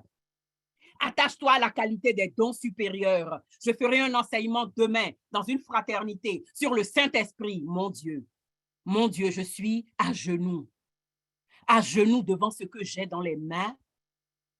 Comment est-ce que j'ai du diamant, de l'or, par le don du Saint-Esprit, mais que l'ignorance m'empêche de voler dans le grand azur. Et je suis dans la basse-cour. Même moi, quand il m'enseignait, je me suis dit, oh mon Dieu, il y aura un avant et un après. Par ta grâce, donne-moi de le dire à mes frères. Tu as des dons qui t'ont été donnés par le Saint-Esprit. C'est la puissance de Dieu mise à ta disposition. La puissance qui a ressuscité Jésus d'entre les morts, il est avec toi, auprès de toi et en toi. Voilà. Véritablement, le fardeau, quand tu t'attelles avec Jésus, tu continueras d'avoir des croix, mais il est victorieux. Tu vas accepter ces croix. C'est le signe de la confiance, de l'abandon. La confiance que tu fais à Jésus le soulage de son agonie. Blaise Pascal nous a dit que le Christ était en agonie jusqu'à la fin du monde, parce que toi qui l'aimes, toi qui le connais, tu vis avec le joug du monde, le joug de Satan, le joug de la chair, à longueur de temps. Non, non, triomphe de la peur. Jésus a dit qu'il était la paix, véritablement. Alors, quand nous avons donné, nous allons ensuite, je demande à la sœur Immaculée combien de temps il me reste. Elle a éteint peut-être son micro. Elle n'a pas éteint son micro. Dis-moi, frère Aristide, combien de temps me reste-t-il? On est presque à la fin. D'accord. Donc, je vais conclure. Oui. Voilà, mon frère et ma sœur. Je voulais te dire, et j'espère que tu as compris, que les fardeaux sont de plusieurs ordres. Les fardeaux liés au péché et à ton oui aux lois du monde. Le Seigneur, c'est des souffrances, des mauvaises croix, il ne les a pas voulues pour toi. Va au sacrement de la réconciliation. Là, il te donne le don de force du Saint-Esprit et tu peux être vainqueur. Vas-y autant de fois que de besoin. Ne culpabilise pas si tu recommences le même péché. Vas-y et aie la volonté de te servir, de t'en sortir. Le Christ, c'est dans la faiblesse que se manifeste sa grâce, elle te suffit. Accepte les fardeaux que tu n'as pas choisis. Arrête de te plaindre. Repense bien aux fardeaux de la chair. Ce sont les œuvres d'impureté, on les connaît, mais je t'assure, les plus importantes et qu'on vit au quotidien. On s'énerve contre un tel, on se plaint, on a peur, on est inquiet, on s'apitoie, mais ça t'éloigne de la grâce. Le Seigneur pleure, il pleure. Il pleure, je t'en supplie, et pourtant il t'a donné sa joie. Il a pleuré sur son ami Lazare parce qu'il était mort spirituel, véritablement. Mais le fils de la parabole prodigue est parti dans le péché. La parabole nous dit qu'il était mort. C'est une mort spirituelle parce que tu ne vis plus dans l'état de grâce. Je t'en supplie, vis dans le royaume en conquérant. Vis dans le royaume et que les païens, en te voyant au cœur de tes épreuves, j'ai une amie qui est malade, paralysée. Elle est ma première cause d'évangélisation. La maladie l'a clouée au lit dans des souffrances terribles. Si tu m'écoutes, André, je bénis le Seigneur parce que tu es une sainte. Et chaque jour, tu me donnes la force de continuer. Moi qui marche, moi qui parle, tu ne peux plus cela, mais ton cœur a accepté de dire oui à ce que le Seigneur permet dans ta vie et tu transcendes. Voilà la solution, frères et sœurs. Voilà la solution. Venez à moi, vous tous qui peinez sous le poids du fardeau. Je serai votre soulagement, je serai votre repos. Le repos, c'est la douceur. La douceur veut dire me remettre vos croix. Je serai votre humilité. Et pour finir, la reine de l'humilité, celle qui gardait la parole et la méditait dans son cœur. C'est ça le secret. Tu ne peux pas être un chrétien et réciter ton rosaire de façon mécanique, comme des païens. Le pape nous a dit qu'il nous faut mâcher la parole de Dieu à chaque mystère, mais ma foi, prends l'évangile. Retrouve le verset biblique. Ça te prend quoi? 10 minutes par station, par mystère, mais alors, lis avec le Saint-Esprit en présence de la mère du ciel. Jésus, voyant sa mère au pied de la croix, Jean nous le dit, les 3 premiers évangiles ont parlé de la puissance des cris de Jésus. Ne m'abandonne pas, ne m'abandonne plus seul dans ton cœur. Je veux être avec toi et je veux te donner mon Esprit Saint. Demain, à mes frères et sœurs, dans l'enseignement, je leur dirai comment recevoir l'Esprit Saint et le garder. Tu l'as reçu, mais il fuit tout le temps. Tu as un tonneau vide, cymbale retentissante. Non, je le suis aussi, hein, mais quand je suis enseignée, oh mon Dieu, aide-moi, Marie, à la croix. Vous vous rendez compte, c'est elle qui avait besoin de consolation, mais c'est elle que Jésus, Dieu, a donné d'abord à l'Église. Il aurait pu dire, Jean, je te donne ma mère, confie. Il a commencé par dire, femme, voici ton fils. Autrement dit, par la bouche de Dieu, Jésus demandait à Marie une forme de deuxième annonciation. L'ange Gabriel lui a demandé la première fois, est-ce qu'elle veut porter le Sauveur? Elle a dit oui. Jésus, par la bouche Dieu, par la bouche du Père, lui demande, est-ce que tu veux être la mère de mes enfants qui sont dans l'épreuve et dans la croix, qui portent leur fardeau? Elle a dit oui. Elle est immaculée, mais la lance qui a transpercé le côté de son fils a maculé sa blancheur de sang. Son cœur a été transpercé par l'épée de tes épreuves, de tes croix, de tes souffrances. N'écoute plus le monde qui te dit qu'elle n'est pas importante, qu'elle n'est qu'une mère porteuse, que tu peux la prier comme cela. Non, c'est le secret, elle est le trésor. Son cœur immaculé va triompher, alors qu'il triomphe déjà aujourd'hui dans ta vie et dans tes épreuves. Je t'en supplie, mon frère et ma sœur, c'est la finale. C'est le cadeau définitif. C'est l'arme la plus redoutable que le Christ te donne. Son fardeau qui est léger, c'est celui de sa mère. Quand elle est avec toi, tu ne crains rien. La plus belle prière de Saint Patrice, de Saint Bernard, elle est magnifique. Alors oui, et c'est seulement après qu'il a dit à Jean, voilà ta mère, et Jean l'a accueillie chez toi, chez lui. Tu l'accueilles chez toi, je t'assure. Moi, la première. Mon père Jean me disait, Isabelle, tu es une passionnée, ton cœur est enflammé pour Jésus. Et je lui disais, j'ai du mal avec la maman. Il m'a dédicacé un livre en me disant, un jour tu comprendras. Ah mon Dieu, quand j'ai compris, ça a été non pas une claque, mais un bain de tendresse, de jouvence, de bonheur. Et je sais que désormais, ma vie éternelle sur cette terre, c'est connaître Dieu, est assurée parce que je suis en compagnie de la maman, qu'elle veille sur moi. Mais ma vie éternelle, quand je vais fermer mes yeux sur cette terre, c'est elle qui m'accueillera et qu'elle me présentera en me disant, Seigneur, voici ta servante.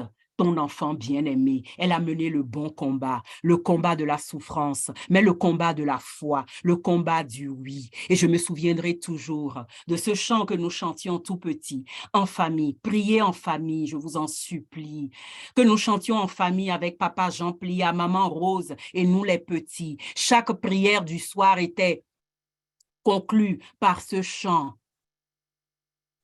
Oh Notre-Dame du Sacré-Cœur, notre si bonne maman, sois l'espérance des désespérés, ne nous abandonne pas. Quoi qu'il advienne toujours, nous t'aimerons. Nous vivrons rien que pour toi, afin que nous ayons conduit ici-bas.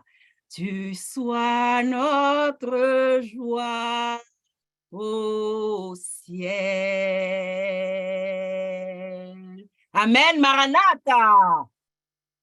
Amen, amen, amen. Merci Amen. Seigneur, merci Père très saint pour cet enseignement vraiment de notre sœur Isabelle. Vraiment, merci Seigneur d'avoir permis par ses bouches de prendre connaissance de tous ces enseignements. Seigneur, nous te disons merci. Merci infiniment. Nous allons laisser le prêtre Paquito nous faire quelques chants de louange avant de clôturer par des questions pour ceux qui souhaitent bien poser des questions à la sœur Isabelle. Merci beaucoup. Merci Seigneur Jésus. Merci pour tout. Associe-toi à la louange qui va jaillir du cœur des anges maintenant. C'est Jésus même qui, comme il l'a fait à Jérusalem, avec toi, veut proclamer la louange. Pense à tous tes fardeaux, à tes croix, à tes souffrances. Maintenant, récapitule-les dans ta tête et mets-les dans la louange de Jésus. Sa parole est active, elle est accomplie, elle est éternelle, c'est-à-dire qu'elle est d'aujourd'hui. Et pendant que nous allons louer, ne reste pas les bras ballants, ne laisse pas les cailloux chanter Dieu. Chez toi, lève-toi et lève les mains, agenouille-toi. Comme l'Esprit Saint te le dira, Jésus loue, rentre dans sa louange et il te donnera la grâce de pouvoir louer. C'est l'Esprit Saint qui nous le donne. Ce n'est pas humain, mais maintenant, voilà la bénédiction qu'il veut te donner. Il veut changer ton cœur de pierre et te donner un cœur de chair. Il l'a promis, il le fera. Dis-lui, Jésus, tu es en train de proclamer la louange avec mon frère Parquito. Eh bien, je rentre dans cette louange et toutes les souffrances, toutes les croix, toutes les attentes, tous les fardeaux, toutes les épreuves de ma vie, je m'attelle à toi, qui est le bœuf pacifique, qui est l'agneau égorgé, qui est le Christ vivant. Amen.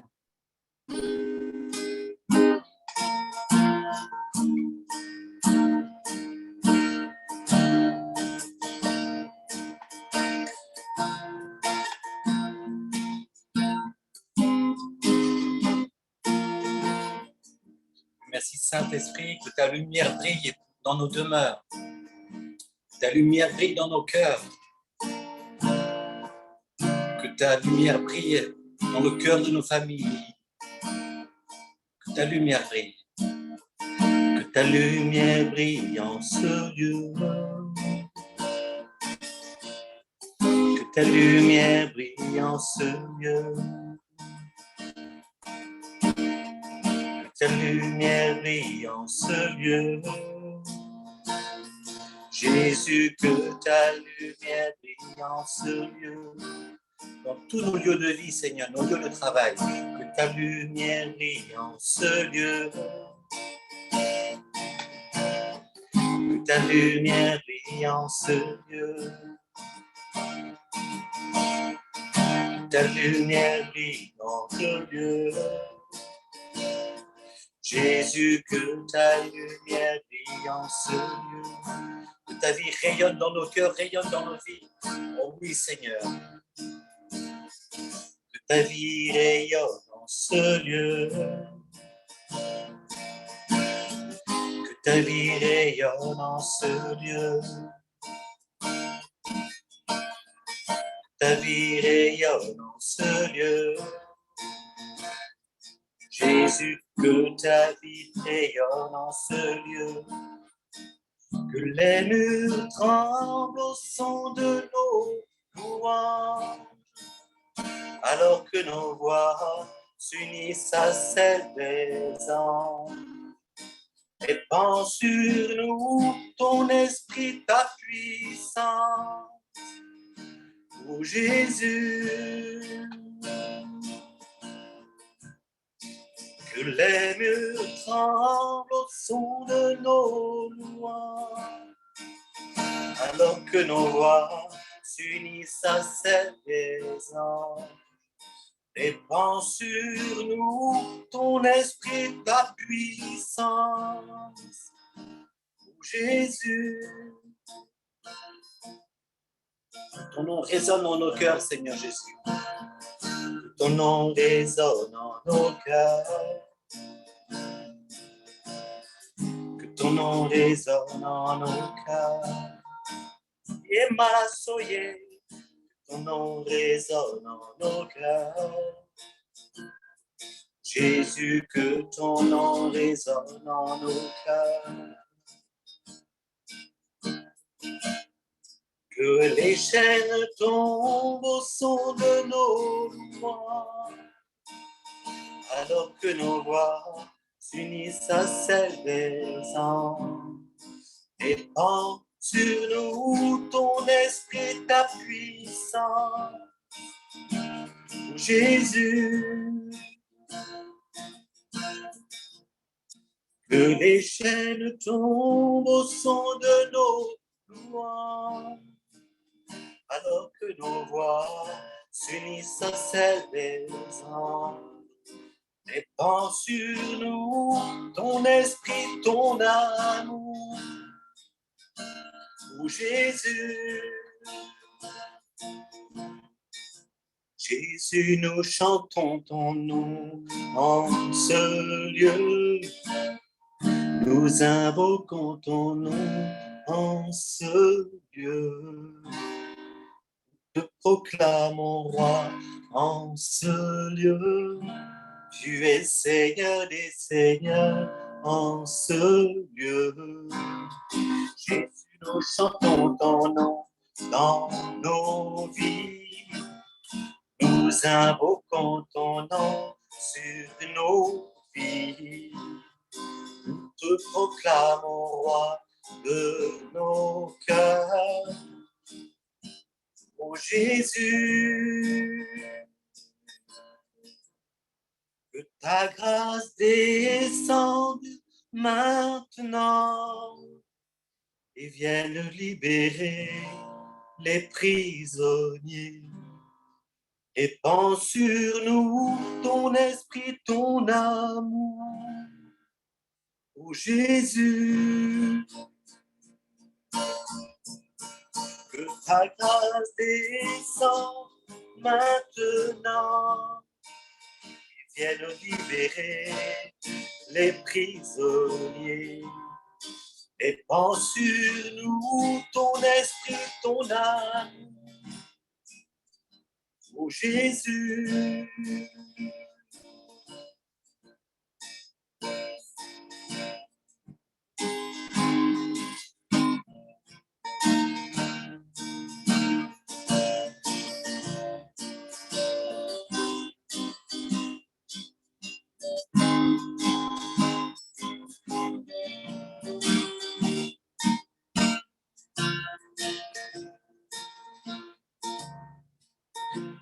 oh,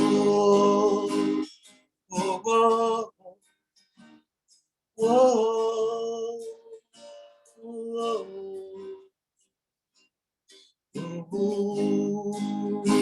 oh, Jésus.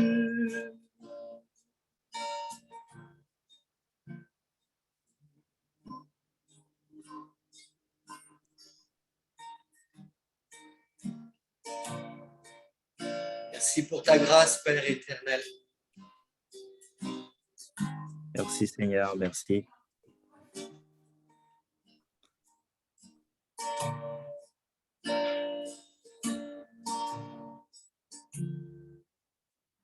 Béni sois-tu, Seigneur. Je peux donner des images, François? Oui, oui, vas-y. D'accord. Voilà, bon. J'ai reçu pas mal de choses pour l'Assemblée. En fait, en commençant la prière, dès qu'on a commencé la prière, j'ai vu une cascade qui coulait, en fait. Et c'était l'Esprit Saint qui coulait. Alors, j'ai prié pour cette image. Je disais, Seigneur, qu'est-ce que tu veux nous dire? Et en fait, le Seigneur me mettait à cœur que, vous voyez, quand on est emporté par la rivière, on a toujours peur. Et la rivière, cette rivière-là, c'était l'Esprit Saint. Et qu'il y avait beaucoup de gens qui avaient peur de se laisser emporter par le Saint-Esprit. Et le Seigneur voulait vous dire, n'ayez pas peur, c'est moi qui vous dirige. Laissez-vous transporter par les fleuves de vie. Amen. Et je voyais une boule, en fait, j'avais cette image d'une boule, en fait, c'est pour une personne. En fait, elle est prise dans l'indécision. Et quand elle est dans cette indécision-là, elle se renferme sur elle-même. Et je voyais le Seigneur qui venait ouvrir cette boule et la tirer et lui donner la force de prendre des décisions dans ta vie. Maintenant, il y aura un avant et un après. Grâce à l'enseignement de la sœur, là, en fait, ça t'a bouleversé, c'est ça, sa boule, et il est venu te tirer dedans. Et là, tu te rends compte que tu es capable de prendre des décisions. Amen. Et je voyais le Seigneur, sa main était agissante vraiment, vraiment, vraiment. Et je voyais qu'il ait enlevé les épines sur chacun de nous. Vous voyez, ces épines-là, c'est les gens. Ils ne peuvent pas s'approcher de nous. Il y a des gens, ils essaient de s'approcher de nous, mais comme on a ces épines-là, ces blessures en nous, en fait, on pique les gens. Et le Seigneur a enlevé ces épines pour que, voilà, que nous puissions accueillir les gens correctement ici dans nos vies. Béni sois-tu, Seigneur. Amen. Béni sois-tu, Amen, Seigneur. merci, Gloire à Seigneur. toi, Seigneur. Merci, Seigneur. Il y avait ici une personne qui avait une épine dans le cœur. Et je voyais cette épine, le Seigneur a enlevé dans ton cœur cette épine. En fait, tu disais au Seigneur de t'enlever cette épine. En fait, tu n'arrivais plus à vivre avec cette épine. Ça te piquait vraiment le cœur et le Seigneur t'a enlevé. Et le Seigneur donne une grâce particulière aux parents. En fait, j'avais ce mot perfectionniste. Et quand je voyais, en fait, c'était le joug. Il y avait le bœuf qui devait être calme, qui devait être le Christ. En fait, c'était le papa et la maman qui voulaient diriger la vie de l'enfant, en fait. Ils avaient pris la place de Dieu. Et le Seigneur, à travers ce temps-là, vous dit laissez-moi votre enfant, en fait. Confiez-moi dans vos prières et moi, je veux m'occuper de lui. Arrêtez de l'imposer, votre manière de voir et de faire les choses. Moi, ayez confiance en moi. Donnez-moi la place. Il vous demandait vraiment la place que vous avez pris, en fait, voilà, de vous retirer de ça et de laisser faire, en fait. Et le Seigneur venait donner plusieurs personnes un repos parce qu'on a l'imagination, ouais, beaucoup d'imagination. Il y a des personnes qui imaginent tout le temps et ils n'arrivent pas à trouver du calme dans leur tête. Et le Seigneur vous invite spécialement à venir en adoration, en fait. Il voulait vraiment calmer vos pensées, mais en ayant les yeux fixés sur lui. Et Amen. voilà. Et il y a une personne, en fait, et voilà, elle se sentait seule. Et en fait, ces nuits maintenant est visitée. Je ne vais pas donner Amen. beaucoup de détails. Et le Merci, Seigneur Seigneur. a coupé ce lien. Franchement, il a Merci, coupé ce lien pour que tu aies la paix dans tes nuits. Et le Seigneur te dit juste, attache-toi à moi. La place que tu lui as donnée, donne-la moi. Et tu verras, ça va être différent. Tu vas connaître le grand amour de manière différente. Amen. Amen. Et je voyais le Seigneur poser les mains sur des oreilles. Et le Seigneur donnait des grâces de compréhension et d'écoute dans des couples, en fait. Il y a des couples qui ne s'entendent plus, en fait. Et le Seigneur veut que ces couples-là soient des témoins. Et vous pouvez être témoins si vous écoutez l'un et l'autre, en fait. Et qu'on se comprend. Béni sois-tu, Seigneur, pour tout ce que tu es en train de faire dans ces couples. Béni sois-tu, Seigneur. Gloire à toi, Et Seigneur. il y a ici des personnes qui ont reçu des paroles blessantes dans leur vie. Et en fait, ils se disaient en eux-mêmes qu'ils ont déjà pardonné. Et en fait, le Seigneur voyait vos cœurs saigner. Et comme un beau papa, il était en train de passer un baume sur vos cœurs. Béni sois-tu pour ces chaleurs de guérison que tu mets dans le cœur, Seigneur. Puissance Parce à toi, que Seigneur. voilà, les mots sont Puissance toujours à là. toi, Seigneur. Des fois, on dit qu'on a oublié, on a pardonné, mais le mot, c'est toujours là. Et ça blesse notre cœur. Et le Seigneur est en train de mettre un baume sur nos cœurs. Merci, Béni sois-tu. Seigneur. Je voyais ici une personne qui était assise et qui ne pouvait plus avancer dans sa vie. Et le Seigneur venait lui-même. En fait, il cherchait de l'aide des gens pour pouvoir l'aider, pour sortir de cette situation, parce que voilà, il était vraiment assis, il ne pouvait plus avancer. Et le Seigneur te disait simplement, lève-toi et marche. Je suis avec toi, n'aie pas peur des épreuves, car je te porte. Béni sois-tu, Seigneur, pour cette personne que tu donnes ce don de force. Béni sois-tu, Seigneur. Seigneur. Et le dernier truc, ah ouais, dans ta prière, il y a une personne qui a dit dans ta prière que Dieu est tout-puissant et qui priait justement ce moment-là pour une réconciliation avec quelqu'un. Et le Seigneur me mettait à cœur comme si, voilà, il a touché le cœur de l'autre personne, en fait, pour que vous puissiez vous réconcilier. Et il me mettait à cœur comme s'il y a un chemin à prendre. Ne force pas les choses, mais laisse-le faire. Parce que tu as tendance à prendre les devants. Et le Seigneur te dit là, laisse-moi faire. Les choses vont se faire naturellement et d'une manière que tu témoigneras après. Béni sois-tu, Seigneur, pour toutes tes bénédictions, pour toutes tes grâces, pour cette multitude de guérisons que tu opères. Béni sois-tu, moi, Seigneur. Béni sois-tu, Seigneur. Merci, Seigneur. Merci pour toutes tes actions, pour tout ce que tu fais au milieu de nous ce soir. Nous allons lire quelques questions des frères et sœurs. J'ai une question. Alors, Isabelle, éclaire-nous sur comment accueillir ces croix. Très rapidement, comment tu peux répondre à cette question? Acceptation. C'est aussi simple que cela. Ne cherchons pas des techniques ou des moyens compliqués. Dieu est simple. Il est le Dieu des petits. Méditons comment la Vierge a accepté la mort des innocents, la fuite en Égypte, la croix douloureuse.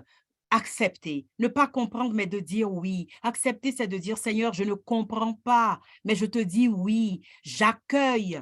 J'accueille et je te le redonne. Si je le garde dans mon cœur, ça devient une amertume amère, un poison. Mais je prends et je te le donne. Un verre d'eau qu'on me donne. Le Seigneur a dit, j'ai soif. Voilà, accepter, c'est assouvir la soif du Christ, de prendre, enfin, il a porté à la croix ce qui te pèse. Mais il a soif que tu lui donnes son dû. Ton épreuve, ton fardeau lui appartiennent. Pourquoi tu l'en prives? Il a soif de t'abreuver, accueillir et accepter. Mon frère et ma sœur, je t'en prie, c'est un jeu d'enfant. Imagine un petit enfant assoiffé qui revient, qui transpire, qui a chaud et qui dit « Maman, j'ai soif ». Tu lui donnes le verre, il le prend. Voilà, il veut du sirop de grenadine, mais en temps, il a la gastro. Mais tu lui donnes un verre d'eau, il va râler un peu, mais il l'accepte. C'est difficile d'accepter les croix et les difficultés sans la grâce de Dieu. Et c'est en ce sens que le Saint-Esprit nous est donné pour ça. Vraiment, si vous ne pouvez pas vous connecter demain, je voudrais parler de la plénitude du Saint-Esprit. C'est difficile d'accepter, mais l'Esprit met à mon cœur, mais dis-leur que seuls ils ne pourront pas le faire. En fait, c'est ça. Mais ils ne peuvent le faire qu'avec moi. Pourquoi tu leur dis que c'est simple d'accepter? Par contre, c'est simple de croire que moi, le Saint-Esprit, qui a ressuscité Jésus d'entre les morts, je suis avec eux.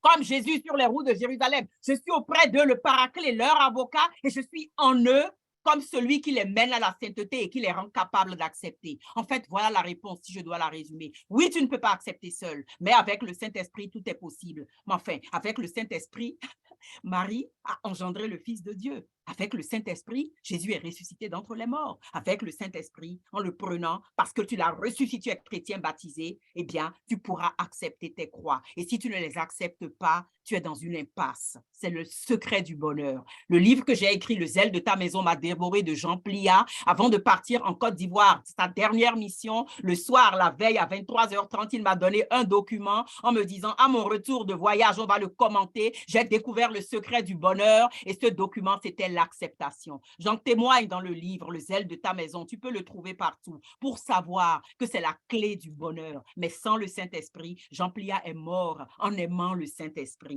parce qu'il a compris que c'est la clé de notre transfiguration. Alors, merci beaucoup. Une autre question, comment comprendre les propos presque contradictoires de Jésus qui demande de venir à lui pour qu'il nous soulage? Et au même moment, il dit, chargez-vous de mon joug. Oui, parce que son joug à lui, c'est l'amour. Ce n'est pas contradictoire. Dans tes épreuves, je te donnerai l'amour et la joie. Les épreuves disparaîtront ou pas, mystère de la souveraineté de Dieu, mais si elles ne disparaissent pas, voyons les grands martyrs, voyons le Christ lui-même, voyons les saints qui peuplent le ciel, regardons les 24 vieillards dans l'Apocalypse, cette foule immense, ils avaient trempé leurs robes dans le sang de l'agneau, c'est-à-dire qu'ils ont souffert, mais c'est eux qui louaient, qui magnifiaient, qui célébraient, ce n'est pas contradictoire. Il te dit, mon frère et ma sœur, viens à moi, donne-moi, c'est-à-dire en me donnant ton épreuve, et tu verras la différence.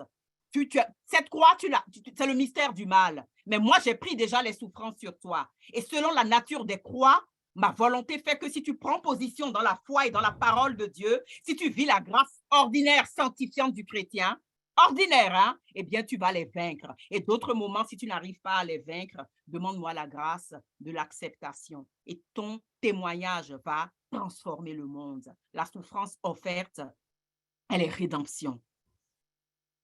Et par rapport à l'enseignement d'Isabelle demain, je viens de laisser le lien de connexion Zoom dans les discussions. Donc, n'hésitez pas à copier, voilà, pour pouvoir participer. Et quelqu'un demande comment adorer Jésus au Saint-Sacrement. Très rapidement, Isabelle. Amen. Adorer Jésus au Saint-Sacrement, c'est de rester passif devant lui et de lui dire qu'on l'aime. Si tu veux que je sois très rapide, c'est d'être là. c'est d'être là simplement, être là, Seigneur, être là sans rien faire, être là sans rien dire. Tu me voudrais présent, mais moi, je suis ailleurs. Être là et appeler l'amour qui est le Saint-Esprit pour adorer l'amour. Les vrais adorateurs adoreront Dieu en esprit et en vérité. Quand tu es devant le Saint-Sacrement et que ton humanité n'arrive pas à l'adorer, demande à l'amour qui est en toi, le Saint-Esprit. Nous en parlerons demain d'adorer Dieu. Et l'adoration que le Saint-Esprit fait en toi de Dieu lui-même est une adoration qui a une valeur d'éternité. Adorer Dieu, simplement, le louer, le magnifier, prendre une scène de sa vie, la méditer, la comprendre, le regarder. Mais si tu ne connais pas l'évangile, devant l'adoration, tu n'as pas ton évangile. Mais si tu ne l'as pas avant, mâché, médité tout au long de tes prières journalières, quand tu le regardes, à quoi tu penses? Pense à la scène de sa vie. Pense quand il était avec la Samaritaine. Pense quand il était avec Lazare. Pense quand il était à la croix. Pense quand il nourrissait les foules. Pense à lui lorsqu'il dit « Venez à moi ». Pense à lui et puis c'est ça l'adoration. Le regarder, l'aimer, mais je le redis, sans le Saint-Esprit, mission impossible. Alors Isabelle, l'enseignement de demain, c'est à quelle heure? L'enseignement de demain, je ne sais même plus, mon frère et ma sœur, je n'ai pas retenu l'heure. Alors, je crois que c'est à 20 h. Un peu plus tard. 21h30, Voilà, 21h30 à 23h50. Oui, parce Donc, que c'est à c'est un peu partir de le même 21h30. format, louange, adoration, 1h30 d'enseignement. Ils ont donné un temps un peu plus grand parce que le Saint-Esprit, c'est la clé du bonheur. C'est pour ça que Jésus est mort. Tant qu'on ne connaîtra pas qui il est, on vivra dans un monde en orphelin, alors qu'il ne nous a pas laissés orphelins. Donc oui, 1h30 d'enseignement pour comprendre qui est l'amour et que cet amour est en nous. Donc, demain, 21h30, vous pouvez vous connecter à partir du lien de connexion que j'ai mis dans les échanges. Et je vois voilà un verset de l'Ancien Testament du livre de Ben Sira le Sage, chapitre 24, 19, 22, qui confirme bien tout ce que tu as dit ce soir, Isabelle. Mon souvenir est plus doux que le miel, mon héritage plus doux qu'un rayon de miel. Mon souvenir demeure dans la suite des âges. Ceux qui me mangent auront encore faim, ceux qui me boivent auront encore soif. Je crois que c'est toi, Aristide, qui a… Oui, c'est ça. C'est en fait, ça résume un peu ce que notre sœur Isabelle a raconté sur le fardeau que nous devons porter. Et en fait, ce passage, c'est vraiment le testament de Dieu qui nous invite tous à venir à sa suite, quoi. Donc, vraiment, ça me touche vraiment ce passage-là par rapport à ce que notre sœur Isabelle a dit. Et pour vous procurer l'ouvrage de sœur Isabelle où elle parle de l'acceptation, ben, il y a un lien qui a été déposé. Donc, n'hésitez pas à vous connecter pour avoir plus d'informations et si ça vous intéresse de vous procurer l'ouvrage, ben, n'hésitez pas. Alors, désolée, oui. Ça a été déchargé pendant 2 minutes, donc je n'ai pas entendu ta dernière question, mais Aristide, semble-t-il, est intervenu. Il n'y a plus la caméra, mais je vous entends très bien maintenant. Okay. Alors, une autre question. Pour ceux qui ne peuvent pas avoir la grâce dans la confession, quelles sont les autres possibilités pour se libérer? Pourquoi ne va-t-il pas y avoir la grâce dans la confession? En ressuscitant le Christ, n'aurait pas dit que c'est le chemin de notre libération. C'est l'ennemi qui nous met des résistances dans la tête. Tous ceux à qui vous pardonnerez leurs péchés, ils leur seront remis. Et quand le péché est remis, la grâce est totale. Par contre, si tu sors du confessionnal, que tu recommences à te plaindre ou que tu doutes que le Christ lui-même t'a donné la plénitude de la grâce, il te revêt du vêtement des noces.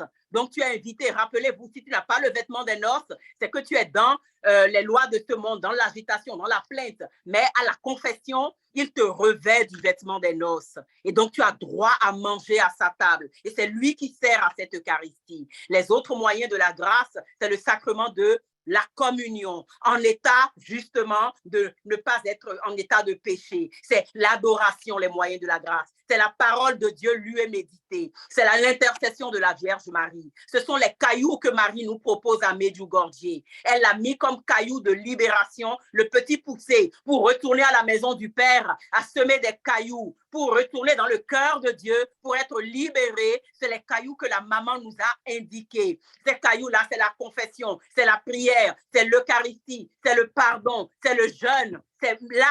Tu comprends pourquoi est-ce qu'il tarde au cœur du Père en ce début de carême 2023. Il va te combler, ma sœur. Si leur confession pose pour toi un problème, c'est que c'est par là que l'ennemi te tient. Je t'assure, demande au Saint-Esprit la grâce d'aller à ce confessionnal. C'est le salon de beauté du Seigneur. Je t'en supplie. Si ça te pose problème, c'est que l'ennemi ne veut pas que tu sois heureuse et libre. Alors, à ton corps défendant, on ne te demande pas d'aimer, de vouloir. La confession est une souffrance parce que nous allons reconnaître notre petitesse et il faut s'humilier. N'oublie pas, celui qui s'abaisse, il sera relevé et libre.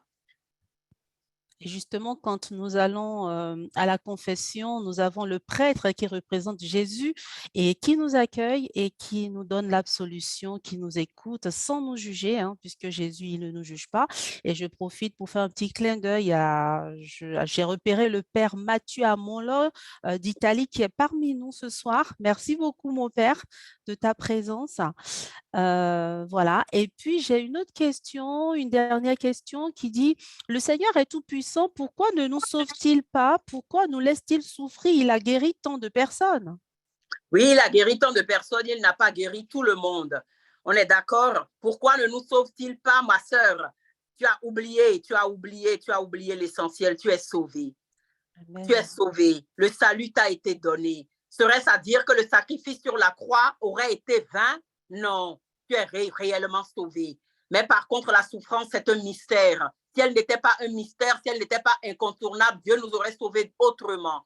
Mais c'est le mystère de l'iniquité dans le monde. Et cette iniquité continue. Alors voilà pourquoi Dieu pleure. Tu es déjà sauvé. Approprie-toi ce salut. Demande la grâce du Saint-Esprit. Il est l'avocat de Jésus dans l'Église, dans le monde et dans ton cœur. La consolation que donne l'Esprit Saint, ce n'est pas de nous caresser dans le sens du poil, c'est de nous amener à remettre nos péchés à Jésus. Et si Jésus est consolé, nous sommes libres. L'Esprit de vérité doit te convaincre que ton salut est effectif. Il est total. Mais au cours de tes épreuves qui continueront, elles vont aller et venir. C'est ainsi, eh bien, il est présent. Et la joie, c'est de se savoir aimer. La joie, c'est de savoir que tu es présent. La joie de savoir que tu vas naître à la vie éternelle en passant par le creuset de la douleur. Pour venir au monde, les enfants passent par le creuset de la douleur et la mère souffre, mais après, c'est la vie. Mais une vie, mon Dieu, qui n'est pas une vie éternelle, qui est une vallée de larmes. C'est ainsi. C'est ainsi. Mais l'espérance ne déçoit pas. Parce que l'amour de Dieu a été répandu dans nos cœurs par le Saint-Esprit qui nous a été donné. Demande la grâce au Saint-Esprit. Il te manque de connaître cette personne divine. Je t'en supplie, demande la grâce de le connaître et tu comprendras que tu es sauvé, que tu es libre. Si le Christ nous a libérés, c'est que nous sommes vraiment libres. Tu n'es plus esclave de personne, surtout pas du péché et de la souffrance. Amen, amen. Merci beaucoup. Et je laisse la parole à Vincent pour nous donner des précisions sur comment retrouver cet enseignement de ce soir, si voilà, des personnes qui ont envie de réécouter pendant des moments difficiles ou partager avec des proches et tout, comment retrouver cet enseignement. Vincent? Oui, alors, c'est encore en cours d'enregistrement, donc les questions sont enregistrées aussi. Je mettrai tout ça en ligne sur la chaîne YouTube du groupe Viens et Loup. Alors, j'ai mis le lien dans le chat. Voilà. Là, normalement, il y aura bientôt l'enregistrement qu'on a fait le 28 en octobre avec Isabelle aussi. Là, je reconnais que ça m'était sorti de la tête, je suis en train de le mettre en ligne. Et donc, dès que j'ai fini l'enregistrement ce soir, je le mets en ligne sur la chaîne YouTube de Viens et Loup. Très bien. Voilà. Vous pouvez retrouver également sur le site internet de Foi Inébranlable. Il y a déjà le premier enseignement qui est sur le site internet de Foi Inébranlable, donc www.foinébranlable.fr tout simplement. Et vous pouvez retrouver également ces différents enseignements sur notre site internet. Alors, je pense qu'on a répondu à toutes les questions. Et on ne pourrait pas finir sans faire une petite prière à la Vierge Marie. Et on va laisser le Père Mathieu. Nous avons la grâce, la joie d'avoir parmi nous un prêtre. Donc, c'est lui qui va nous donner sa bénédiction, hein, pour qu'on puisse voilà, rentrer dans le repos du Seigneur ce soir. Alors, frère Aristide, je te laisse nous emmener dans les bras de Marie. Amen. Ouais, vraiment, merci, merci. Je vais invoquer notre Mère, notre Reine du ciel et de la terre, ô Marie, si proche dans la gloire de l'Assomption. Veille sur nos cœurs inconstants et bien faibles dans les obstacles et les tentations. Oui. Donne-nous part à ta foi qui a su avancer sans tout comprendre, en accueillant docilement la parole de Dieu. Face aux événements qui nous déconcertent, renforce notre espérance en vue du retour en gloire de ton Fils, Oui. qui se fait tant attendre et désirer. Car il se fait tard et déjà le jour baisse. Pour que s'affermisse notre réponse d'amour à celui qui nous a aimés le premier. Rends-nous humbles en ton humilité, Mère, obéissants en ton obéissance et d'une charité toujours empressée en ta charité si humble et si délicate, et que tous nos renoncements et petits sacrifices vécus discrètement en ton cœur immaculé nous conduisent résolument à la suite de ton divin Fils. Par son Esprit Saint, notre Père des cieux accomplira peu à peu notre vocation à la sainteté, où tu ne cesses de nous faire progresser. Merci, Mère. Amen. Amen. Et nous pouvons dire derrière nos caméras, un je vous salue Marie, hein, pour dire merci à Maman Marie et qu'elle continue de nous guider sur le chemin de la foi et qu'elle nous aide, nous emmène vers son Fils Jésus. Je vous salue Marie, pleine de grâce. Le Seigneur est avec vous. Vous êtes bénie entre toutes les femmes et Jésus, le fruit de vos entrailles, est béni. Sainte Marie, Mère de Dieu, priez pour nous pauvres pécheurs, maintenant et à l'heure de notre mort. Amen. Immaculée, Oui, je peux faire une petite annonce bien aussi. sûr. Donc, le mercredi prochain, donc à 20h30, le groupe Viens et Loup va accueillir Bernard Dill, il est diacre permanent, Bernard Dill, voilà, qui était paralysé et qui a été guéri. Et Jésus lui est apparu pendant 5 heures. Il a parlé avec Jésus pendant 5 heures. Et voilà, maintenant, il est en mission depuis de nombreuses années.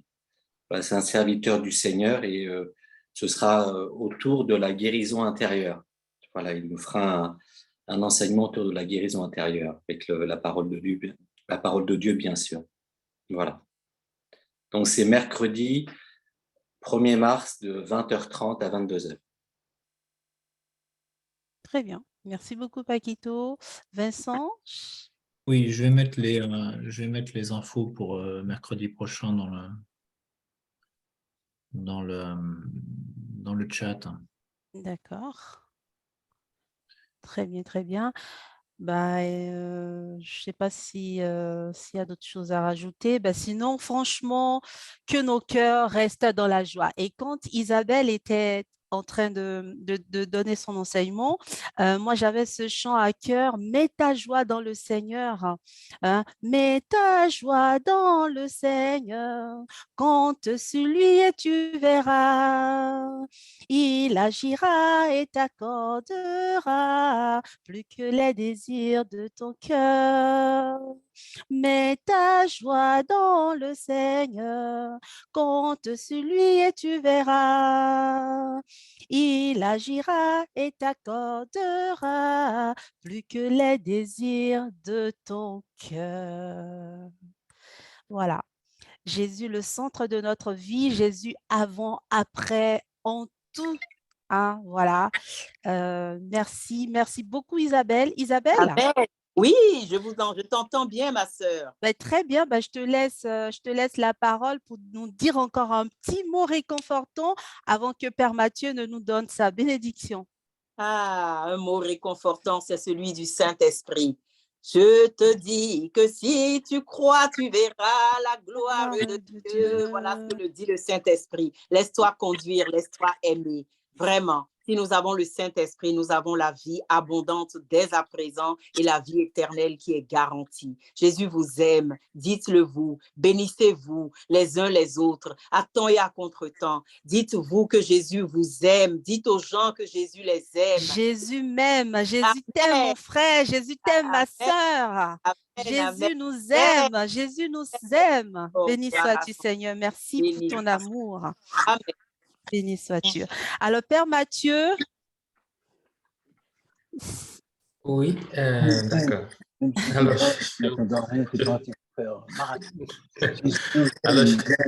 tu dis Jésus, je t'aime aussi. Jésus, je t'aime. Ok. D'accord, je vais vous accorder la bénédiction du Seigneur. Je ne sais pas si tout le monde m'entend. Oui, Le Seigneur soit avec vous. Et avec votre esprit.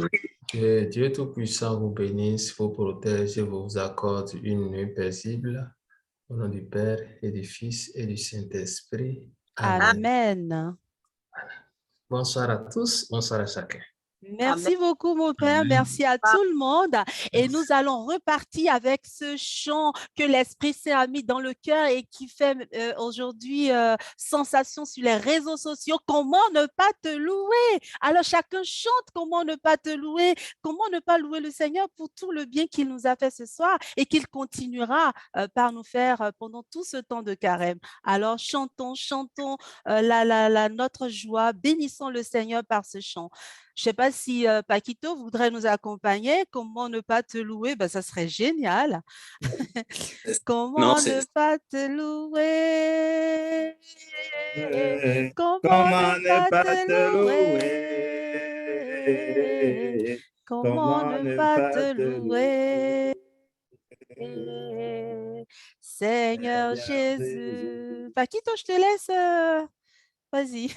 Non, malheureusement, moi, je ne peux pas. Là, je vis dans un logement, ça résonne partout. Là, si je chante ici, on entend à l'autre bout du bâtiment. Je peux pas. D'accord. Bon, ben, on va chanter quand même comme ça. Ben, Voilà. On y va. Ben, comment ne pas te louer? Comment ne pas te louer? Comment ne pas te louer? Seigneur Jésus, comment ne pas te louer? Comment ne pas te louer? Comment ne pas te louer? Seigneur Jésus, quand je regarde autour de moi, je vois ta gloire. Seigneur Jésus, je te bénis. Comment ne pas te louer? Seigneur Jésus, comment ne pas te louer? Comment ne pas te louer? Comment ne pas te louer? Seigneur Jésus. Amen. Merci tout le monde. Je nous souhaite une bonne soirée. Au revoir. Merci à tous ceux qui se sont connectés du Bénin, de tous les pays, des îles, de la France. Vous avez été nombreux à vous connecter. Merci beaucoup et à bientôt. À la prochaine fois. Amen. Bon et saint carême à toutes et à tous. Allez, bonsoir à tous, soyez bénis. Merci. Bonsoir.